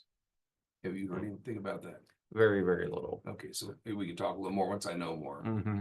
but it Yeah. looks very interesting to maybe be a way to get funded for an ambulance, maybe get funded for additional staff to transports. That's the big topic. That is- how it cuts into everything. That is absolutely the biggest topic between us and our local hospital right now is the sheer volume of transfers they need taken between our 911 volume and just frankly running our employees into the dirt. Well, They're asking for yeah. more than we're capable of at this point. And ours is nothing compared to some of the stories I Yeah. heard. Yeah, somewhere like Hayes, they gotta do a transport to Wichita They transport to Denver. or to Denver. Yeah, they talked about that, and you're talking. Yeah. They lose the whole Hours. shift, Yeah. the whole shift, it's over. Yeah, you know? absolutely. And ours has shifted very drastically. And Ms. Quinn sat in on the administration meeting we had with Amberwell Hospital. But what's shifted drastically for us, their volume of transfers they request is now exceeding our ability to do it. Right. And they have shifted to where more of their transfers are going to Kansas City as opposed to St. Joe. So you might not think of that, you know, won't one or two more transfers go to Kansas City? When you look at that across, you know, entire month or an entire year, we did the numbers on that. Since now the majority of transfers are going to Kansas City, it puts an ambulance out of our county an additional 15 and a half days, 24-hour periods per year, because they've shifted where their transfers are going to. And there's various reasons why. Bed availability is probably the biggest driver of that. Mosaic doesn't have the bed availability right now. Right. But that has a drastic effect on an ambulance service that staffs 3 ambulances a day. It just, and we've hit the point, and we talked about, I talked that, had a kind of an impromptu officers meeting this morning with my crew. And we talked about that the new normal going forward may be services like us are going to be entirely focused on 911 and emergent transfers only. And what is springing up around us is a regional transfer resource for the Right. less critical stuff. And, you know, what was it, Sunday? I'll be wrong, but I think they called for 7 transfers for us on Sunday. And we're not refusing them, but we're saying we can get to them in this order and when we have crews available. But on Sunday, they also ran 14 911 calls. So our hospital, because we have no contract and they need to have some flexibility, they called outside services for 3 of those transfers. And that may be where we're heading. But those are private services, and they only take the gravy. True. They don't do the write-offs. Yeah, I So don't, they're taking the ones that pay well, and you take the ones that don't pay well, to be quite blunt about it. yeah, we don't pick and choose. You can't choose. We just make the statement that we can get to it in this amount of time because of our 911 volume. But that increase in 911 volume has also put pressure on our hospital because now we're not able to physically do as much as they need. Right. So And it's been a back and forth with the hospital, but it may be just, we've hit a point where small local resources are going to have to bow to larger companies. EMS Unlimited is one that just came to this area. They're out of Topeka. Tex Incorporated has a dedicated transfer service out of Topeka. And they're taking up the slack on these smaller That's services. not the name I heard, but yeah, There's others out there. Those are 2 that I know our hospital utilizes. Anyway, just thought. Yeah, it's a changing environment. And, you know, I know the hospital, you know, would rather we take them all, and I would rather we take them all, but our 911 volume has hit the point where we're delaying more and more. And that's the only place we have to bend. Yeah. I mean, we have to run the 911 calls. And I don't know, and we've had this conversation up here a lot of times at this point. I don't know where this 911 call volume peaks, plateaus, or even comes back down. You know, I've talked to a lot of people in the industry, you know, our medical director in particular, he He used the phrase gray wave. Gray tsunami is another term Yeah, we hear, yeah. but the baby boomer generation is putting a tremendous amount of pressure on our healthcare system. And even in these small areas, we're seeing that. We're still gonna be around a while. Yeah. Yes, sir. Guys utilize non-certified drivers No, at this point? we are not in the population density that the state allows that. You have to be much more rural to allow that. We explored that program during COVID when that first came up. The State Board of EMS allowed an apparatus operator position to where you would have one EMS certified technician on the ambulance and one non-EMS, but we weren't in that exemption. Now we can have a non-certified driver, but there still has to be two EMS technicians in it. So it really doesn't benefit us to pay a third person. No, we definitely explored it, especially during COVID, because we were so short-staffed. So At the that's- moment, we're not short-staffed, we're just short paramedics. So that's the only qualifying issue is this population density, or is it? Yeah, I would be wrong if I tried to remember, but there is a certain rural aspect, a certain population within the county for us to qualify to be allowed. And then it was only on transfers. It was not on 911 calls. And that's, what is that, a state? Yeah, we're the State Board of EMS is our regulatory body. And So they I would make those think call volume decisions. should play, if you guys are experiencing, you're saying 15 days, the equivalent of 15 days. That should come into play. See, Mhm. I would think, because who knows, you know. Because of the makeup of the Atchison area. I wonder, have you ever looked at that compared to other counties? I mean, are we like high on the list of potential patients versus somebody else, like an age group or I mean, because. I think our demographics pretty similar. We do, Well, I we wonder that, have though. How made many- those comparisons. How many places have the mall towers? Yeah, we're, Well, And that's. we're a an huge interesting portion mix. of Your fault. Yeah. Right? I mean, it's a fairly, Yeah, we do a heat map and I could show you that at some point because Okay. instead of me just guessing off the top of my head.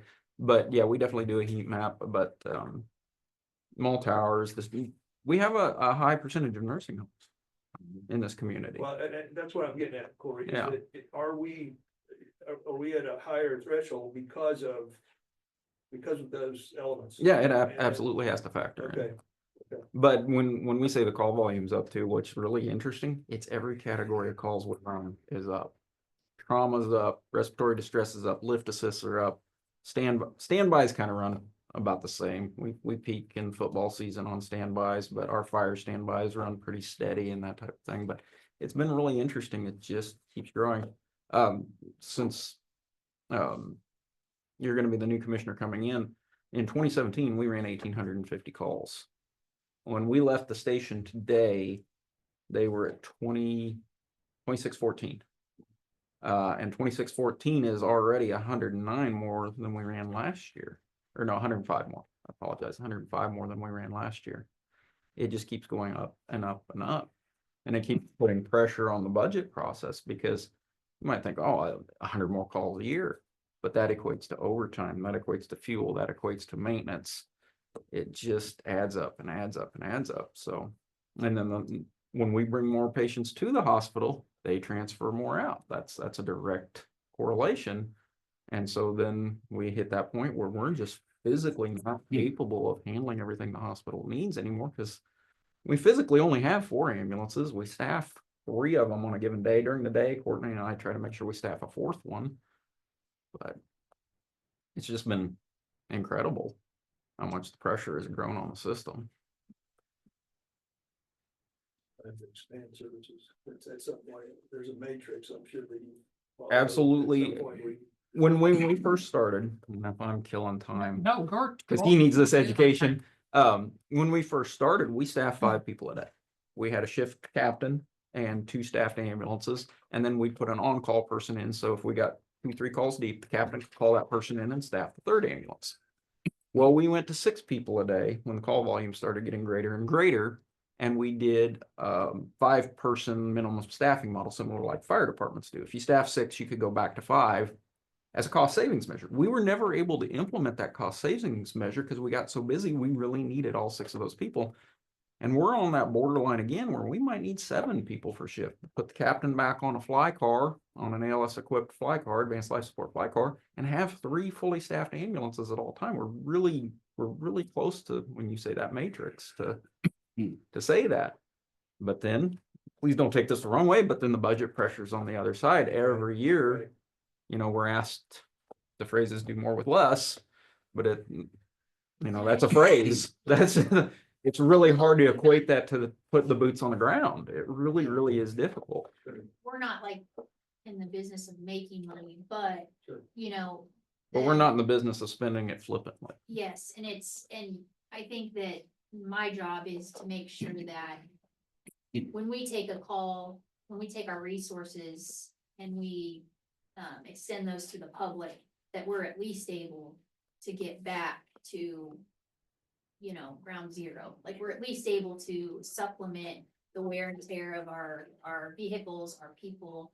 But like we're getting to such a deficit that the wear and tear is over what we can bring in, unless we can start taking more of those transfer calls. You know, it's I think that's kind of where we're at, where we can't increase revenue if we can't take those calls. You know, like if we're turning over calls to, and I don't want to look at anything that has to do with medicine as a moneymaker, but if you start letting privatized businesses come in and take the ones that pay really well, and then we're taking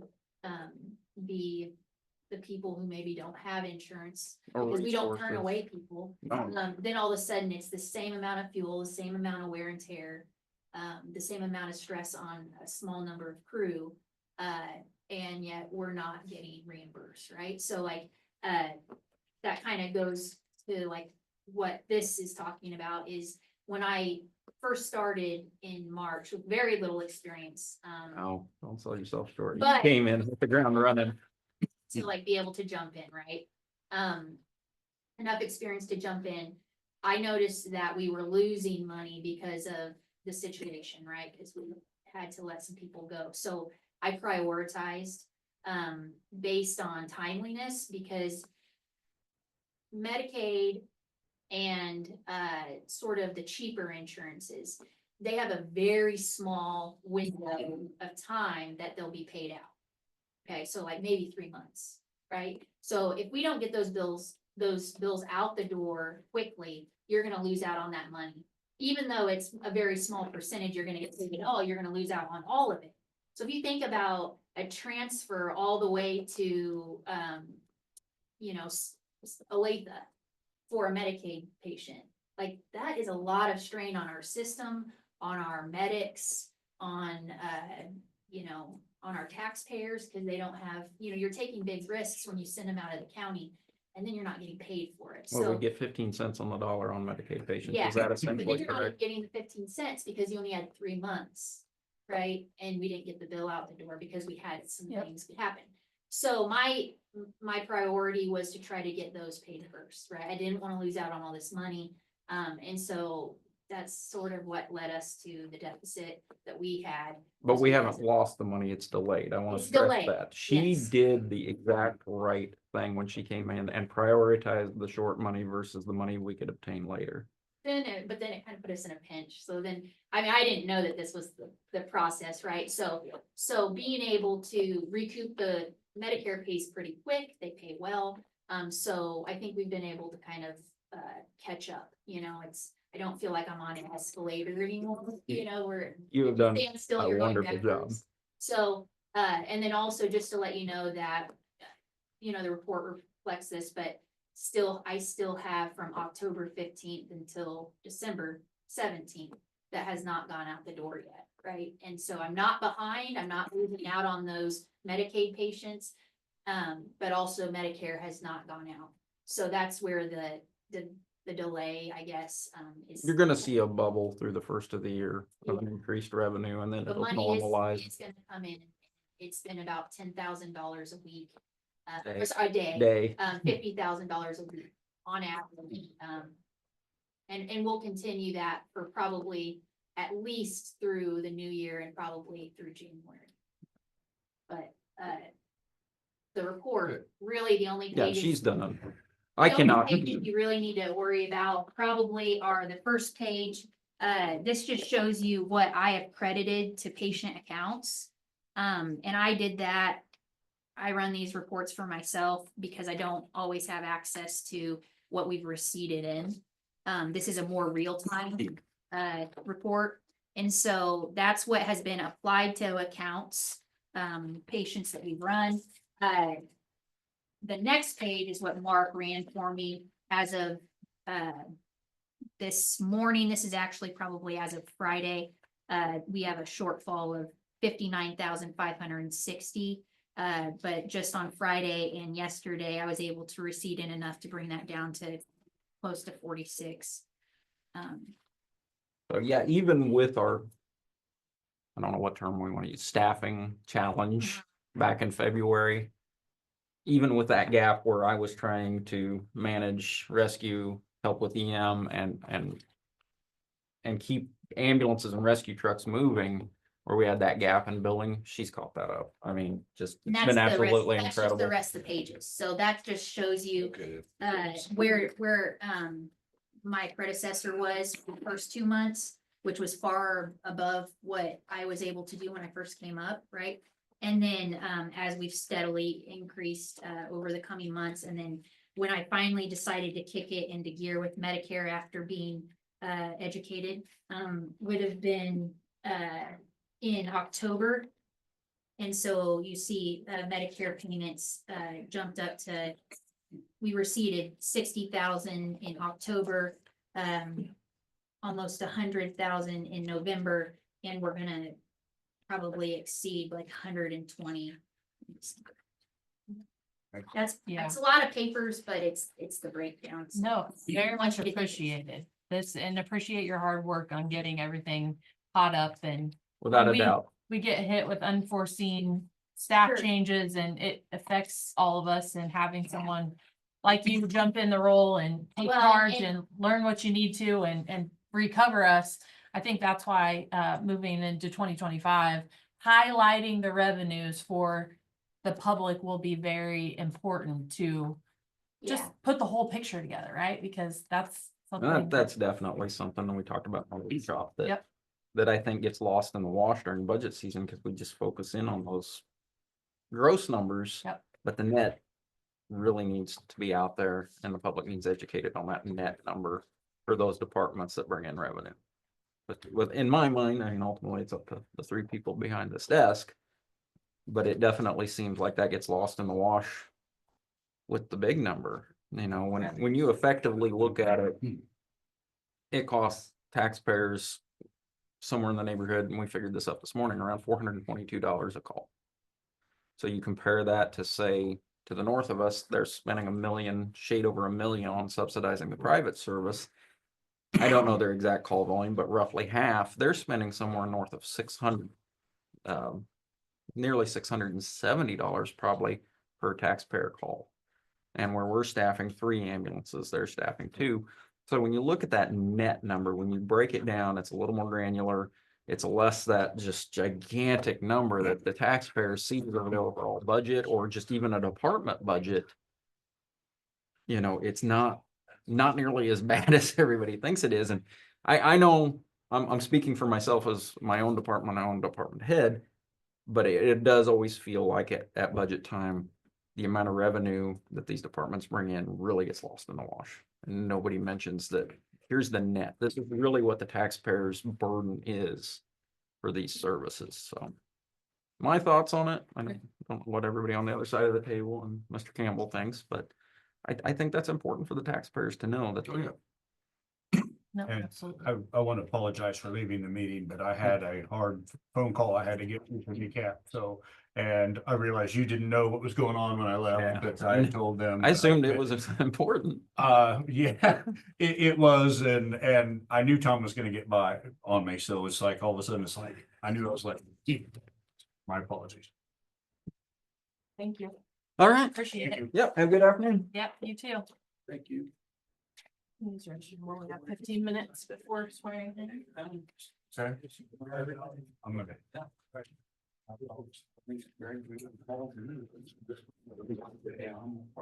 I'm there every day. All right, sounds good. I'll drop by there. Thank you. Nice to meet you. You too. Okay, Thank go you, ahead. Ben. I'll Leave me. step out for a Leave second. me. That's right. Didn't I you, am now the Coach king. Jordan? You are? I can do whatever I want. Jordan, you live next door to.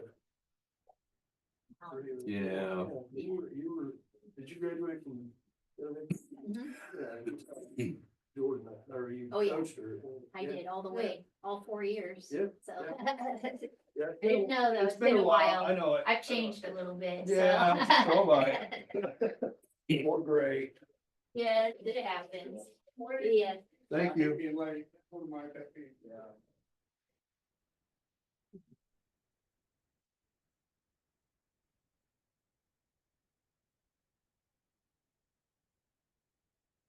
Boy, I thought it was off shook and it's just kind of hanging on. Yeah, like we talked about, it's, I just, I don't know what's going on. I don't know if the bugs are getting immune to the antibiotics and they're. But it's a lot of respiratory stuff these days. I don't know. yeah, I don't think I'm contagious. I feel fine. It's just some little residual congestion. Well, between you and your grandkids, you know, because they're all, right now, they all have that, you know, runny nose. Everybody's got it. It's Somebody's just- got a croup or something, you know, something. Well, it's always seems to be down here. I blame a lot of it on those current HVAC stuff. I mean, you know, when I was a kid, nobody had air conditioning. Some point in the game. Because I know I've been and explained all of them already, but it would be beneficial for me to sit down and explain to you the flood management. Yeah, yeah. That we have, the development permits, you know, what we do with that, how we got where we are. The addressing situation, road and bridge stuff in the tax district. Apologize for my nagging cough. I thought I was gonna settle down Are today. you available tomorrow? Mm. Are you here No, pretty it's much just- every it's just day? here. or No, you- it's really- okay, sounds I'm good. here 2 days a week, Okay. but I will adjust my time Oh, to yeah. fit for it. I'm usually here on Mondays and Tuesdays. If think- you say, hey, let's do this tomorrow, I can be You there. got Pat's email on the RY. I can come in the morning. Yeah, What's comfortable for you? I don't, nothing. I think we're So works for you. on. No, And again, I'm not telling you A little to bit. press this No, I in want right to do away. it for I sure. want to do it. Okay. That's why But some it's days you might hard to want to understand keep the it simple. CDR. Okay. That's where I was. Okay. Right. I'm working on the side of it. So I I just want think it to would be helpful. fruitful Their because sometimes like, presentation got done to- you know, to the it's like, commission, you don't want to always, how we- I was with that one. Yeah, it's kind of interesting. So, Yeah, what you time know, tomorrow works funny, for you? it just 10 got o'clock? interesting, my that last works meeting fine. for the first time. Okay. Works fine. I'll just meet you over here in And store at 10 o'clock and Down in your dungeon? Yeah. And I just think it'd be helpful because I did the same with There's a these lot three of boards and commissions. committees like I that. appreciate it. Here's how we got here. And over. the Thing I last- noticed is the camera is not. Sometimes 12 years, sometimes 20 years, how we got where I we don't know if are. this got out of adjustment. And Yeah. so, No, I appreciate it. okay, I'm just not relevant. you bet. Oh, No, maybe it's it's just it's that, just oh, it's this that whole deal, thing. all right. Yeah. I was wondering why we could never see the rest of the, all right, that makes Oh, sense. yeah. I thought maybe the camera had turned a little bit or got. No, out I of just had adjustment. this so that you guys could see if it was public or. Yeah, I didn't realize that was, see, cause I think you can make that window smaller and have a panel. Yeah, with the. no, that's just me, I'm sorry, that's just. With the court system, we have to do Oh. it differently, so it's not the same as it That's used to why. be. Mm-hmm. So it's actually supposed to be over on this monitor. But when we have to bring it over to the TVs, it breaks. So Interesting. it works fine over there, but then if it's over there, you can't see anything, so. Okay. This is what we have to deal with for a while. What is the status of the remodel and timing on the courts up there? Just curious. There's a lot of stuff in the hallway. For the courts. Yeah, I noticed that. Are we on target with their 12:30? Yep. I As mean, far as I know. okay, Mhm. so what do you guys think about these numbers? Hmm. Like, I guess I would like to see of like these projections and what impact it could have on the challenges faced by road and bridge. Well, there's another side to these numbers. I'd like to see what type of entities might go in there and what kind of impact they might have. 100%, like That's- full circle, because So, number one is, it's both sides, right? Like, what is the future gonna generate? And what does right now alleviate, I guess? Well, for Well, example, you might have, let's say we sell for $2 million. Yep. But it gets, it's a situation, they put up a lodge, it costs more activity. Now they want a road paved into it. Yeah. So that costs money. So I mean, I'm just Yeah, saying, but, I mean, just keep Yeah. in mind, there yeah, could be other costs down Yeah. the road, so. And I'm looking at it too, is there's probably there's gonna be sizable people around there, that amount of people that don't wanna sell it. But it also is like, what does it turn into? If it stays into something that's similar, like hunting lodge and things like that, I think it'd be much more comfortable. If you go in and somebody's gonna go in there and cut all those oak trees down and try to farm it or do something totally different, I think it's almost, it's a totally different feel. For what that, so I was kind of more interested in maybe they would see what the end use would be. Is Yep. kind of what I'm- I was more geared for. I'm glad you went that recreation route. Oh, that's what it is. Yeah. Yeah, And I because think, it would be so, it could be so cool. So the big demand for the release birds and release game kind of farming operation. Meriden guy, I've had it down there. And I can see something like that going in there. With It'd be awesome. the prairie chickens out, or you put pheasant out. Yeah. I don't think that it would lend itself to like what they call a cage hunt, where, you know, you'd have a continuous thing where you could fence and have like deer released for hunting, because Oh, yeah. you got the roads through it and everything like that. And Yeah. we're gonna have to maintain these roads, as county roads that are through it. Have you seen them at Meriden? They've got elk and deer and all kinds of stuff. Mhm. You can drive back, you can actually see them from the road. You can drive back and you see them in the cages in the pens. It's pretty wild. So how is that? Would that be, is that taxed agriculture or commercial? I think there's a special category There's for a that. special one. It's called when it's leased land and when it's property. Yeah, I don't know. I didn't know. I was just curious. That's what the appraiser. I can't- Yeah. I think it's got a special. It'd be nice to kind of have a projection on what the income, I mean, because, It's kind of a interesting thing is when Dad was 10, 12, they lived at Winchester yet. They drove up to Effingham and they heard that they were working on that lake. And so when he was a little boy, they drove up when they were making that's awesome. the Atchison County Lake. And I think in a Model T or something Yeah. like that, you know, and probably 36 is what I was guessing, and they said it was bought in 35, so that would be. Yeah, that's all right. That's neat. That's funny. When I was a little boy, I went to Perry, Kansas to see my grandpa and grandma. We'd go out to watch them build Perry Lake. Watch them build a dam there.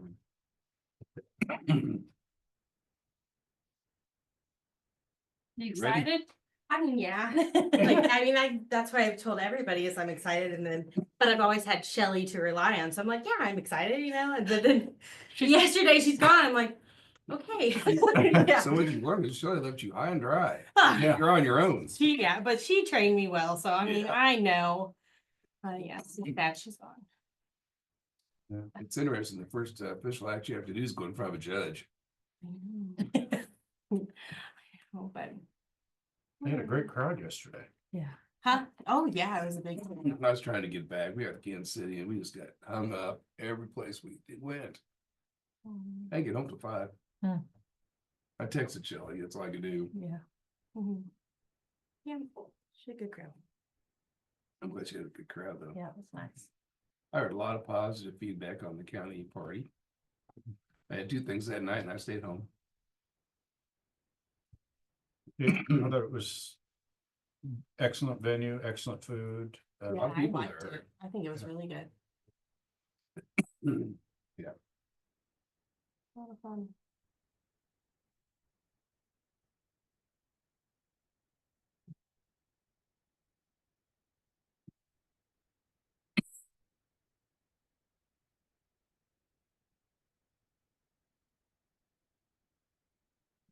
something I was going to ask. Hey, Mark, did you see the email from Kansas Association of Counties surveying financial realities? I did. Okay, It's That's- gonna take a significant, yep. So, like 10 hours okay, or more. okay. I'm gonna work on it, but it's a lot of information and I I didn't don't click, want it to be for nothing. Right. So, and I didn't click here until I talked to, because I was like, okay, there's no point for everybody to click here, right? It needs to be probably yeah, one, no, not just it's someone in can depth. have the information. Right. I'm gonna need to compile. I it didn't with see this, so what is it?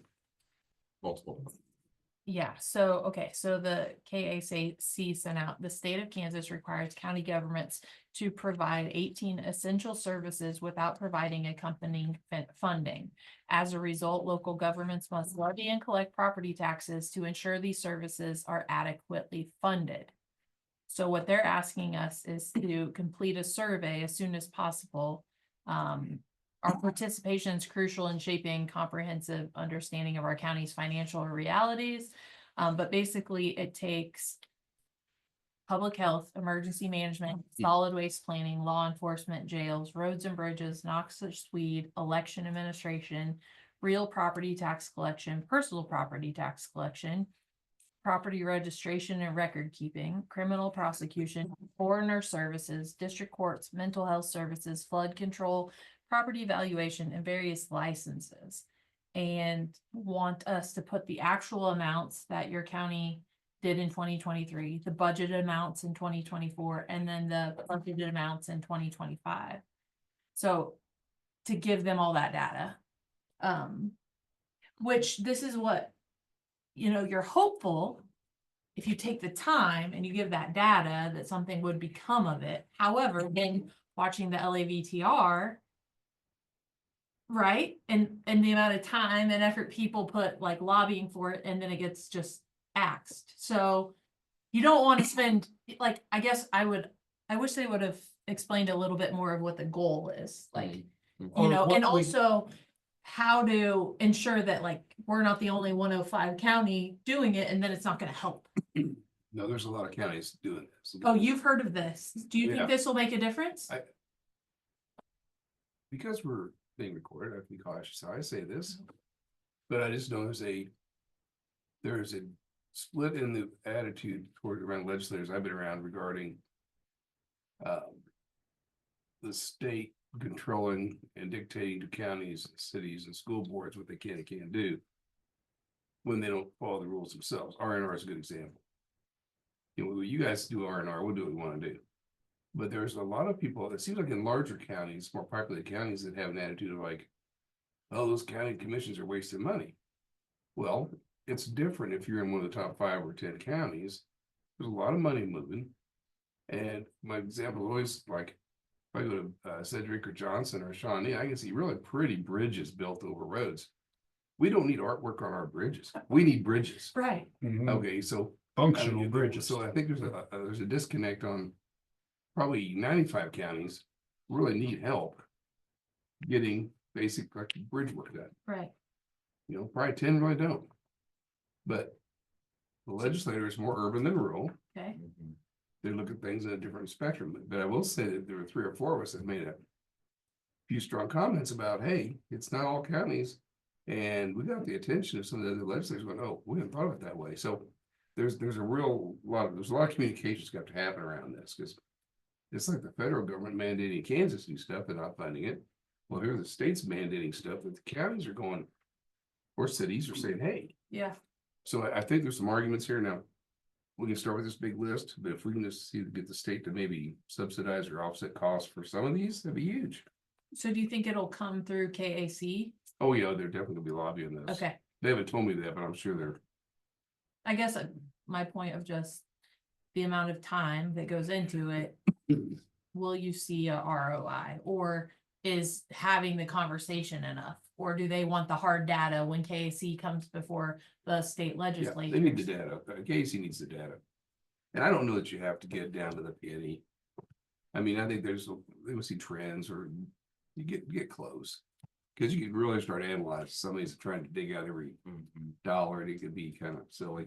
Well, I was gonna say some of that could be complicated, just like to say the health department. Well, we have a unique health department with 3 counties, so what's actually being spent there on that is might be different than just what our county donation, so. Here we go. And you might select just certain ones to do. Honestly, Yeah. maybe skip that one. Are you waiting on me? Yeah, come on over here. You're right on time. Get on the camera. There's. Hi. Where's the camera? I'm sorry. Over there? Yes, right here, Right here, right here in front Where of do me. I need to? You want me, just tell me, where's my X? You're there. I need to hit my mark. Come on, Arthur. Yeah, there we go. Oh, there we go. I see. Now, Thank you. figured that out earlier. All right. You are Blair Burton. Yes. All right. You, Blair Burton, solemnly swear or affirm that you will support the Constitution and the laws of the United States and the Constitution and laws of the state of Kansas and faithfully discharge the duties of Register of Deeds. So help you God. I do. All right. Thank you. There you go. Thank you. Sorry, I was a little late. I was gonna, yeah, I was wanting to get a photo of you too. Sorry. Can I get one with your hand up again, like swearing? Oh, Sorry. Action shot? Yep, thank you. There you go. We'll do an action shot. Awesome, thank you. Sorry. Good luck. Oh, wait. Thank you. Oh, no, this one's fun now too. I got the Atchison County thing behind you. Oh, okay. He's trying to get out of the picture. I totally am trying to get out. I'll send you. I'll send him to you. All right. Thank you very much Thank for. you. Of course. helping us out. Good to see you again. Yeah, thank you Yes. very much. You're very welcome. Appreciate it. How's the sheetrock going up there? It's Alright. coming along. Do I- We're getting there. I I appreciate the security. Oh, okay, What's sorry. your Yeah. number? I'll No send you more, that photo too. No more uninvited guests in my office. Judge, this is James Campbell, he's a new commissioner. coming from last week. Nice to meet you, Mr. Campbell. I'm Jeff Saunders. Judge, Jamie. I need you to sign. Oh, I'm sorry. Should have figured I had to sign that. You as well, Blair, too. Oh, okay. Why don't you go ahead and sign it Okay. first and then I'll approve it, I guess is. Can you sign here? Sorry. or- I do. Yeah, as long as it gets The done. top one. It's I mean- interesting to have swearing in now, another swearing in. Yeah. Okay, there you go. And congratulations. Thank you. Yeah, congratulations. Thank you. Congratulations. Careful what you wish for. You might get it. Thank you. All right. Thanks, everybody. Okay, thank you. Great. Nice to meet you. Nice to meet you. You see, I sent that picture to you from that side. Okay, perfect. All right, so I have an employee payroll status form. I look for a motion to approve for Blair Burton, who is the newly sworn in Register of Deeds. We will change the pay rate from $19.31 an hour to $61,799.94. Salary effective as of 12/15/24. Is that 15 or? Sorry, that's, well, based on the payroll. Pay rate, yeah, the Oh. payroll. Dates. So effective as of, yes, December 15th. And then PTO payout during the January 3rd, 2025 payroll. Do I have a motion to approve? So move. Second. Moved and seconded. All those in favor say aye. Aye. Aye. Passes 0.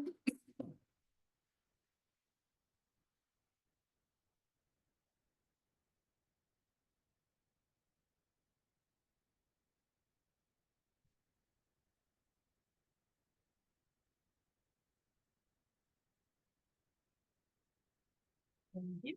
You're official now. Right, thank Thank you, you. guys.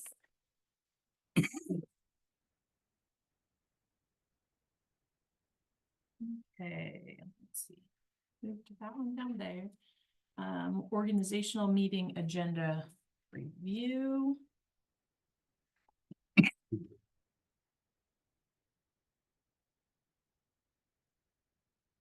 So this agenda, is what will be discussed at the January 13th meeting.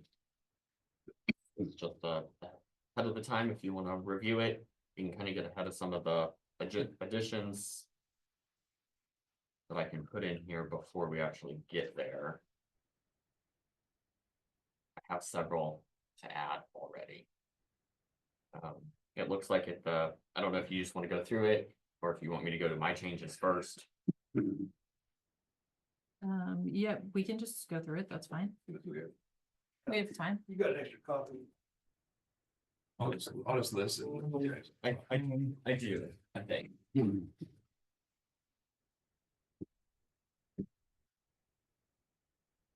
Would you be interested in being on the Hazel County Health Board?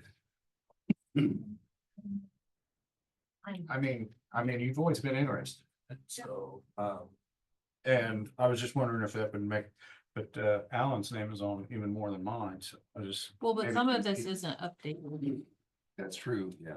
so. Anyway, yeah. All right, so, Okay, well, the first addition or change that I have would be down towards the bottom. Commissioner Rivas had the idea of combining Community Corrections Advisory Board and K.S.A. Since he had kind of said that they go hand in hand anyway, and it occurs the same time. So you're there for one, you might as well be there for the other. okay, Yeah, sometimes they do them the same day. Okay. Yeah. So I just kind of had to move those on the same line.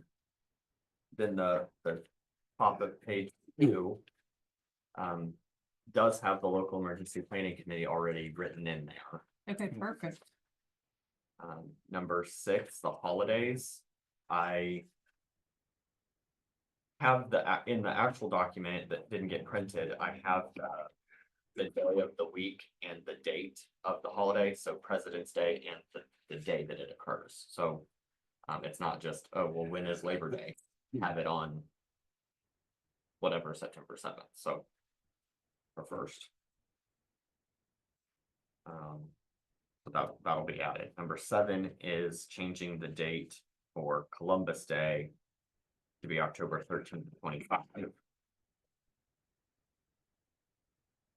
October what? 13. 13. Mhm.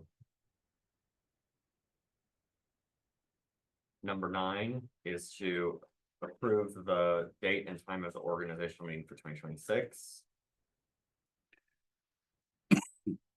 Number 10, I asked Connie if she would create another letter revised for 2025. She'd done it for every year prior. She said she would. Page 3, again, ask Connie to prepare that letter. Page 4, number 13. I don't have the IRS mileage rate yet. But the state of Kansas has already come out with theirs. So for 2025, it would be state of Kansas 67 cents per mile. It would be, this was set for fiscal year 2025, July 1 of 24 to June 30th of 25. And we used the state last year, I We believe. did. Okay. Nothing to do on number 14. This is already revised in 2024. I don't think that we should revise it for 25. Okay. And then the last page, page 5, has several.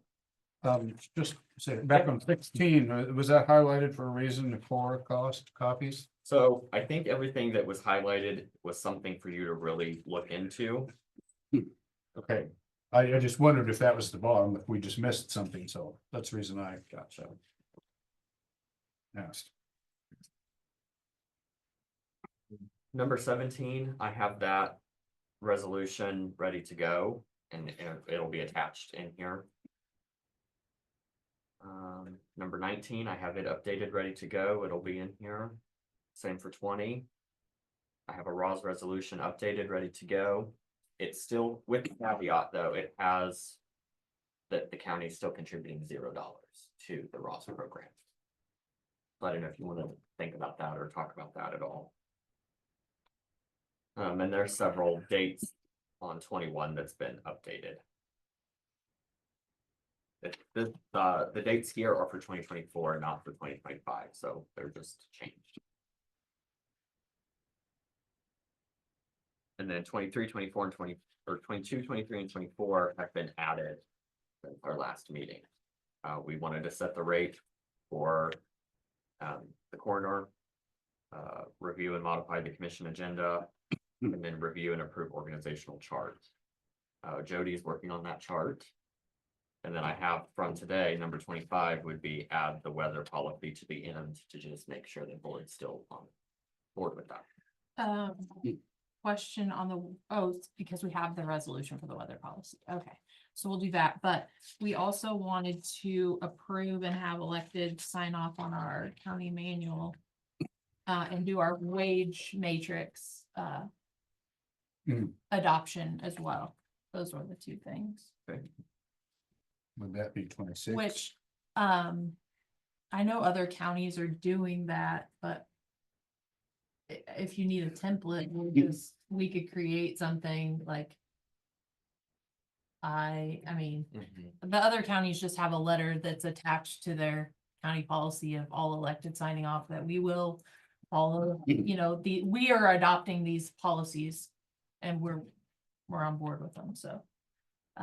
I don't know if we want to ask for a template from another county or just create our own, but Was that? I think Pat was reaching out to his listserv, Asking them to opt in or opt out?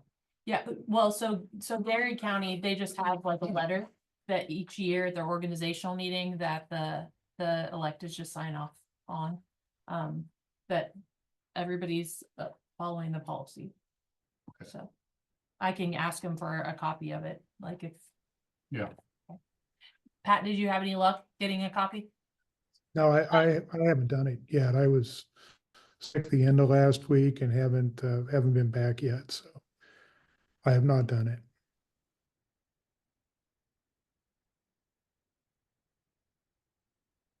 And then the wage matrix, we can look over that as well. Which, where was it? So we have that, so then we can just adopt that. That gives us what we budgeted for per position, and it's, so Pat, that's all we would need to do, right? Is just adopt the wage matrix as based on what we budgeted. Yes, I think so. I haven't seen the matrix, but yeah, I think if it has the right data in it, that's all you need to do. Okay, perfect. I'll forward you a copy of it.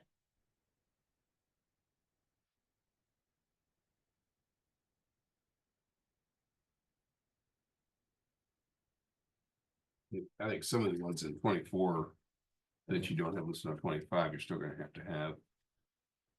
Some of these appointments. Who's what? This short list down here. I guess my question is, there's some of these, they may require county commissioner to be on. I guess we were make sure you're making this list smaller. Is there anybody up here who should be still included in, with the hardwire money being redirected? We won't have a seat there, but there may be a chance to have input on some of this, and so we may want to still be involved in those boards. That they'll have us.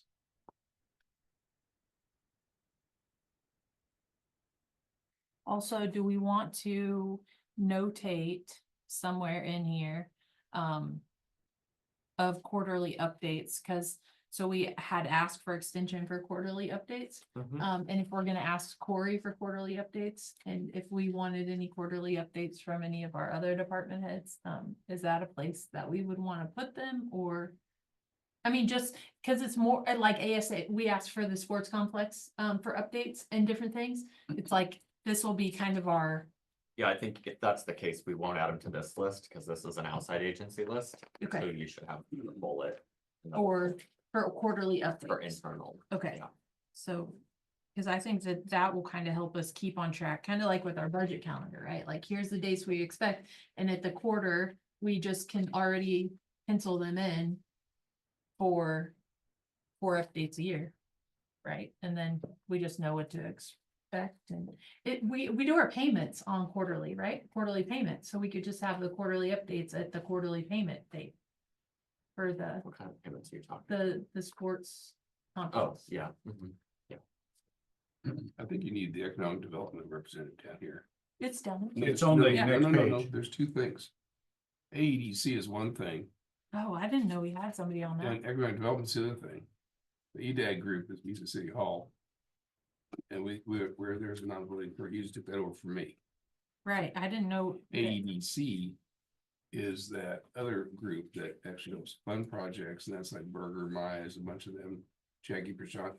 And they just started including a county commissioner. I just went to one meeting so far. Oh, I didn't know that. Yeah, so those were two different things.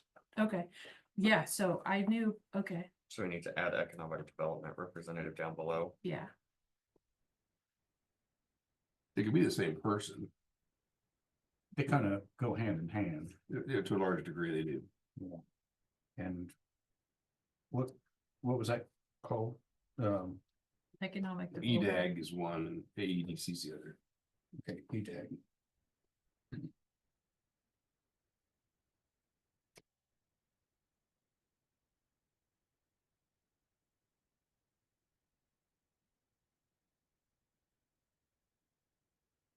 And are these all like statutorily required or? Like some are probably a good agreement with the group, like any K.S. I mean, Okay, that may be statutory. I just don't know. I mean, Yeah, I that'd be don't very, know I either. think. because when Well, we were Steve- giving appropriations, like they were statutory, so then it made sense, like then giving, you go, give an update. Well, like with them and the health board, we are contributing. And it's like a financial thing. Some of them, like area on agency on aging, we're not, well, we are a small number, but we're not really financing them. We're just helping with the to fulfill the board And she, and kneecap. You know, we're not contracting with them so much as just, we're in their service area, so we're providing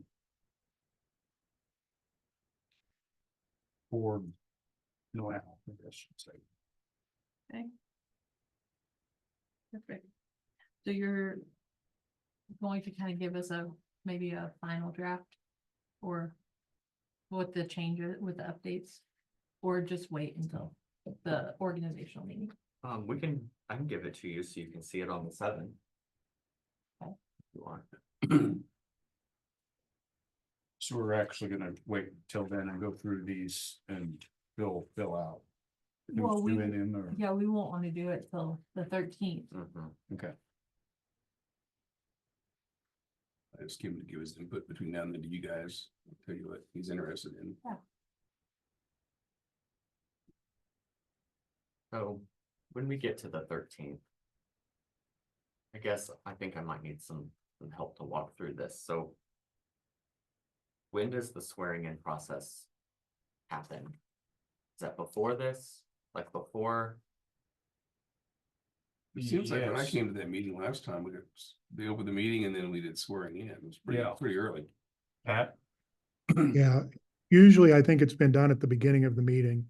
It actually is a formality that's not required under law. I mean, fortunately, we haven't faced the situation where we've had an elected official refuse to go through it, but it's come up in attorney general opinions, and I think there have been situations where there's been a crime that's been committed and the sheriff began investigating it and claiming that it was still my crime scene from midnight until noon, and then it becomes yours at noon.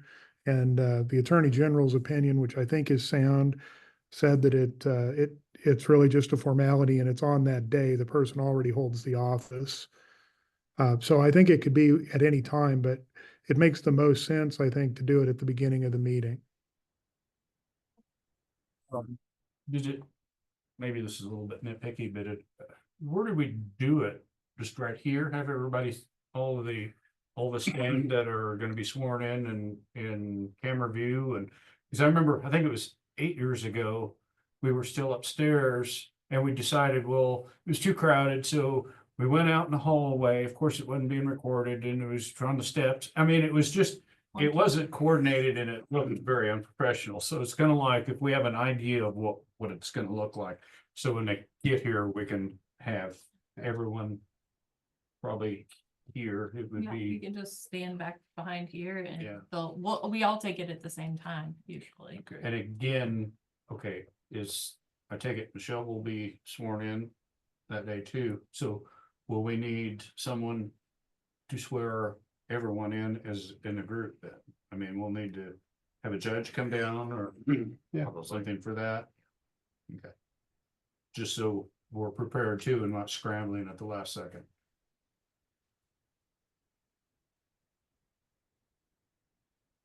And so that'll be 10 a.m. because we wouldn't have made any changes if we're changing Mhm. date or time until the organizational meeting. So we'll just swear in at 10 then.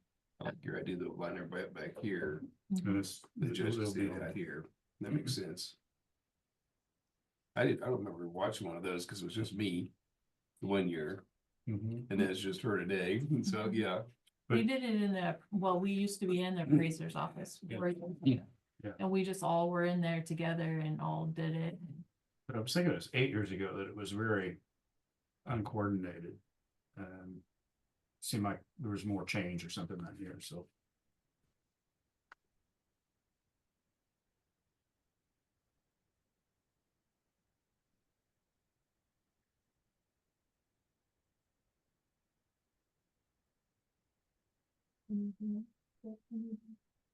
Okay.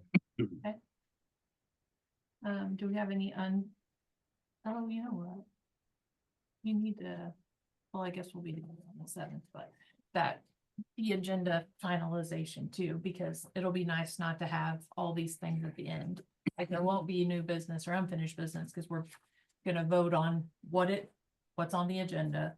There won't be public comment at the end. And then when we're finished, we will just adjourn. Yeah, I think that'll all make it a lot cleaner, nicer. Okay. When we change that too, I mean, how strict are we gonna be on? Because even today, we deviated, we had someone come in late and we allowed them to speak, and it's kind of like.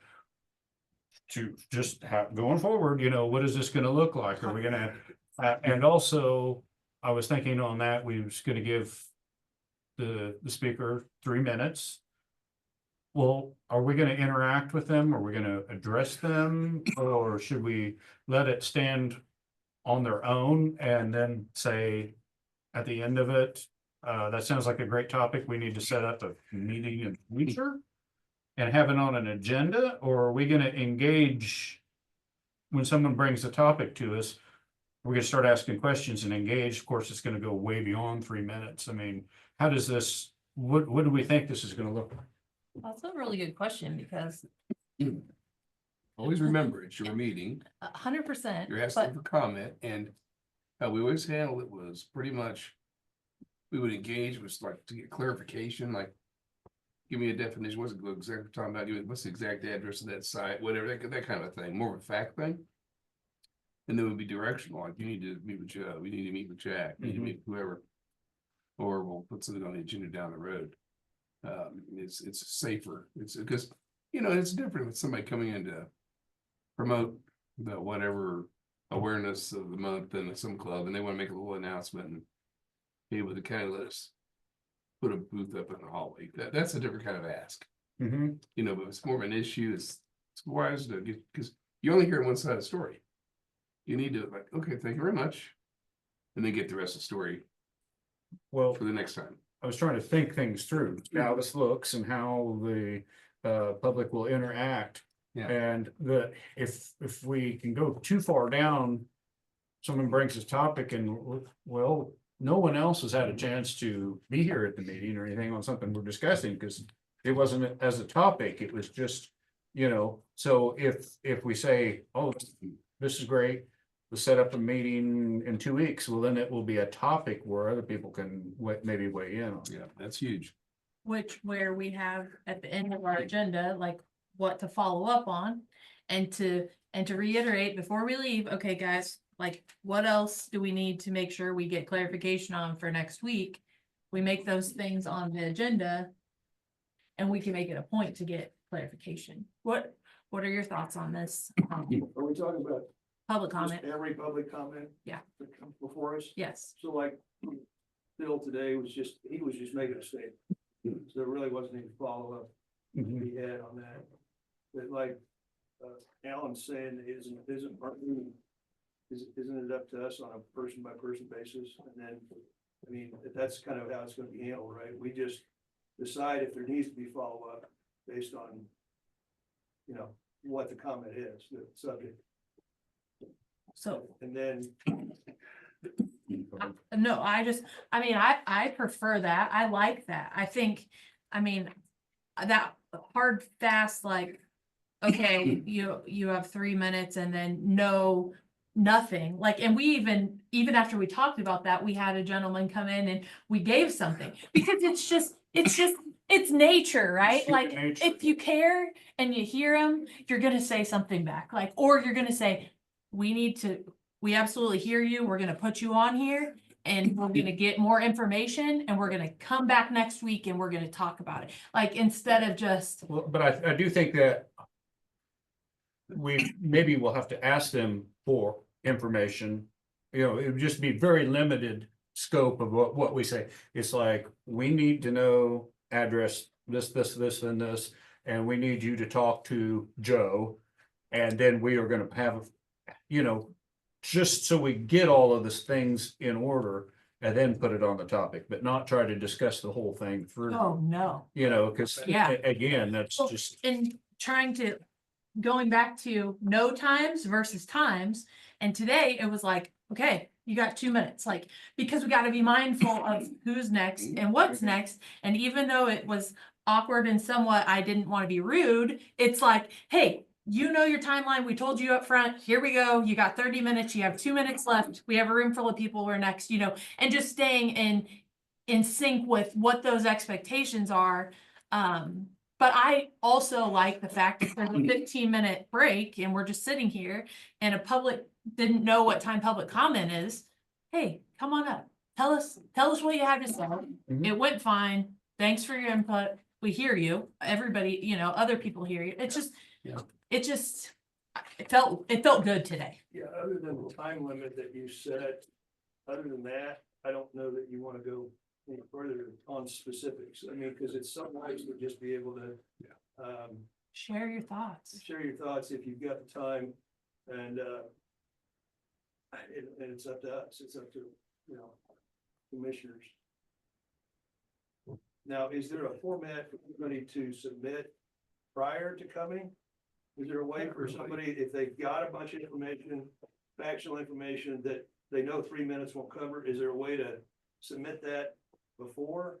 So when people have asked about that, I always direct them to the clerk's office to like get on the agenda. Yeah, Or seriously, get on the. that's usually how I do that, of just like, hey, get on the agenda or send it to commissioners. If you have information you want to give all of us, here's our email address and then clerk's email address so that you can get on the agenda and we have the information that we know what we're talking about. So why don't we do that then? If the person comes in, just off the street, has a bunch of really good information, then we do the 3 minutes, we Give them. defer them to Yeah. the clerk.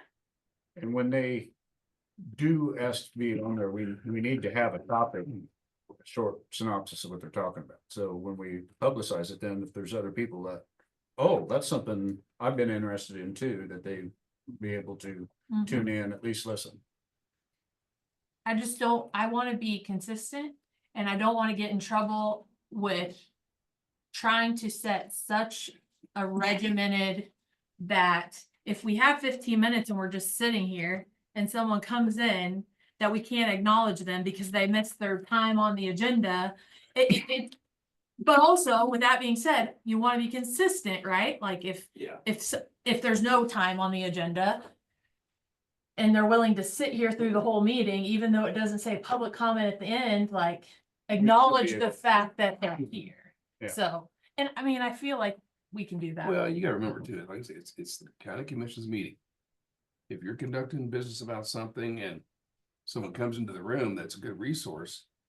And you realize we're talking about this and they know something to be, it's okay to call and say, would you mind sharing some information on this? Would you like to speak to it? There's no crime there. I mean, it's fine. But you're not inciting a riot or anything, you're just Yeah. information. Right. No, I think today felt good and it was kind of not according to and they kept it. Here's the concern, move on, and it was good. So, okay, well, county council updates. Pat, you got anything for us? Yeah, this may be more for the public than for the commission because I think I sent you an email about it. But with the sale of Atchison Senior Village, the Harwai Trust, which had for many years or many decades actually subsidized nursing salaries at Senior Village, needed to be modified because Mr. Harwai and his trust didn't say what happens if the county quits running a nursing home. I guess thinking that that would be something that we would always do.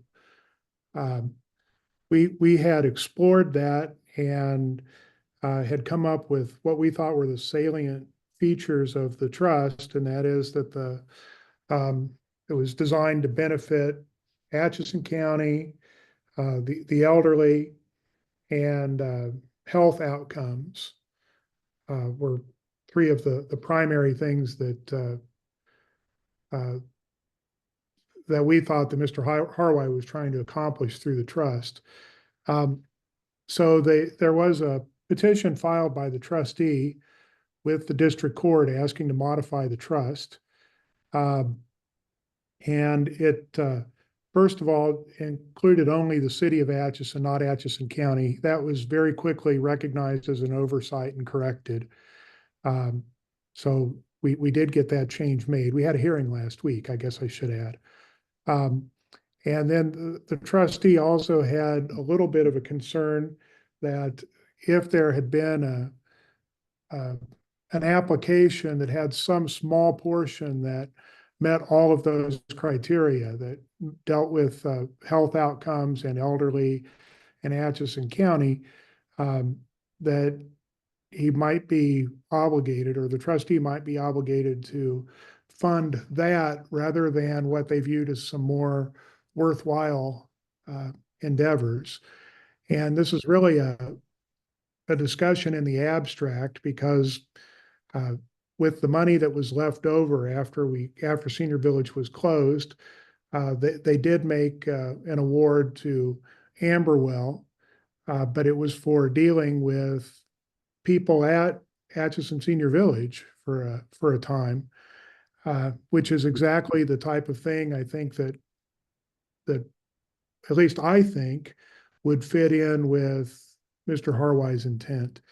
So we were able to reach an agreement that the language in the trust modification would simply encourage the trustee to give preference to health-related endeavors benefiting elderly individuals to the extent such preferences align with the trust's charitable purposes.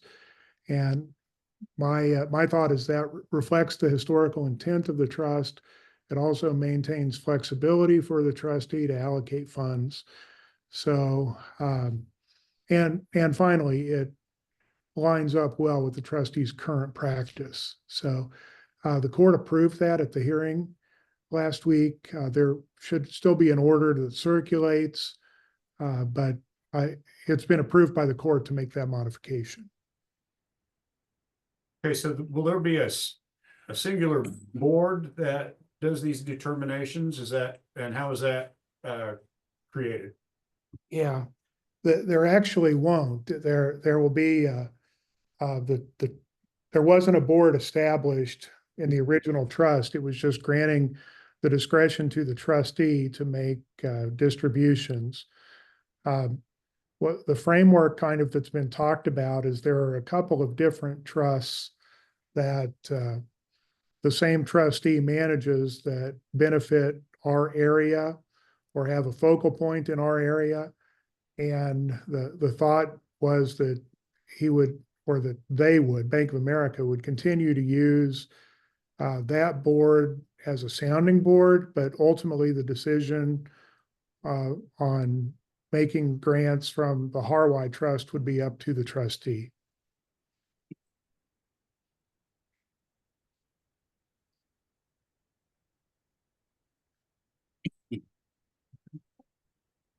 So the same portal you go in for the Courtney Turner, would be the same for Bromley and Harway. I put that on there to see if Pat would work with the four court appointed attorneys Okay, to renew the contract. As it ends in December. got it. Anything else, Pat? I didn't hear what Mark said. Well, so next on the agenda, I was asking if it was your agenda item or his, but we put it on there, court appointed attorney contracts discussion approval. Yeah, those aren't ready yet. I've discussed it with the attorneys, but we'll,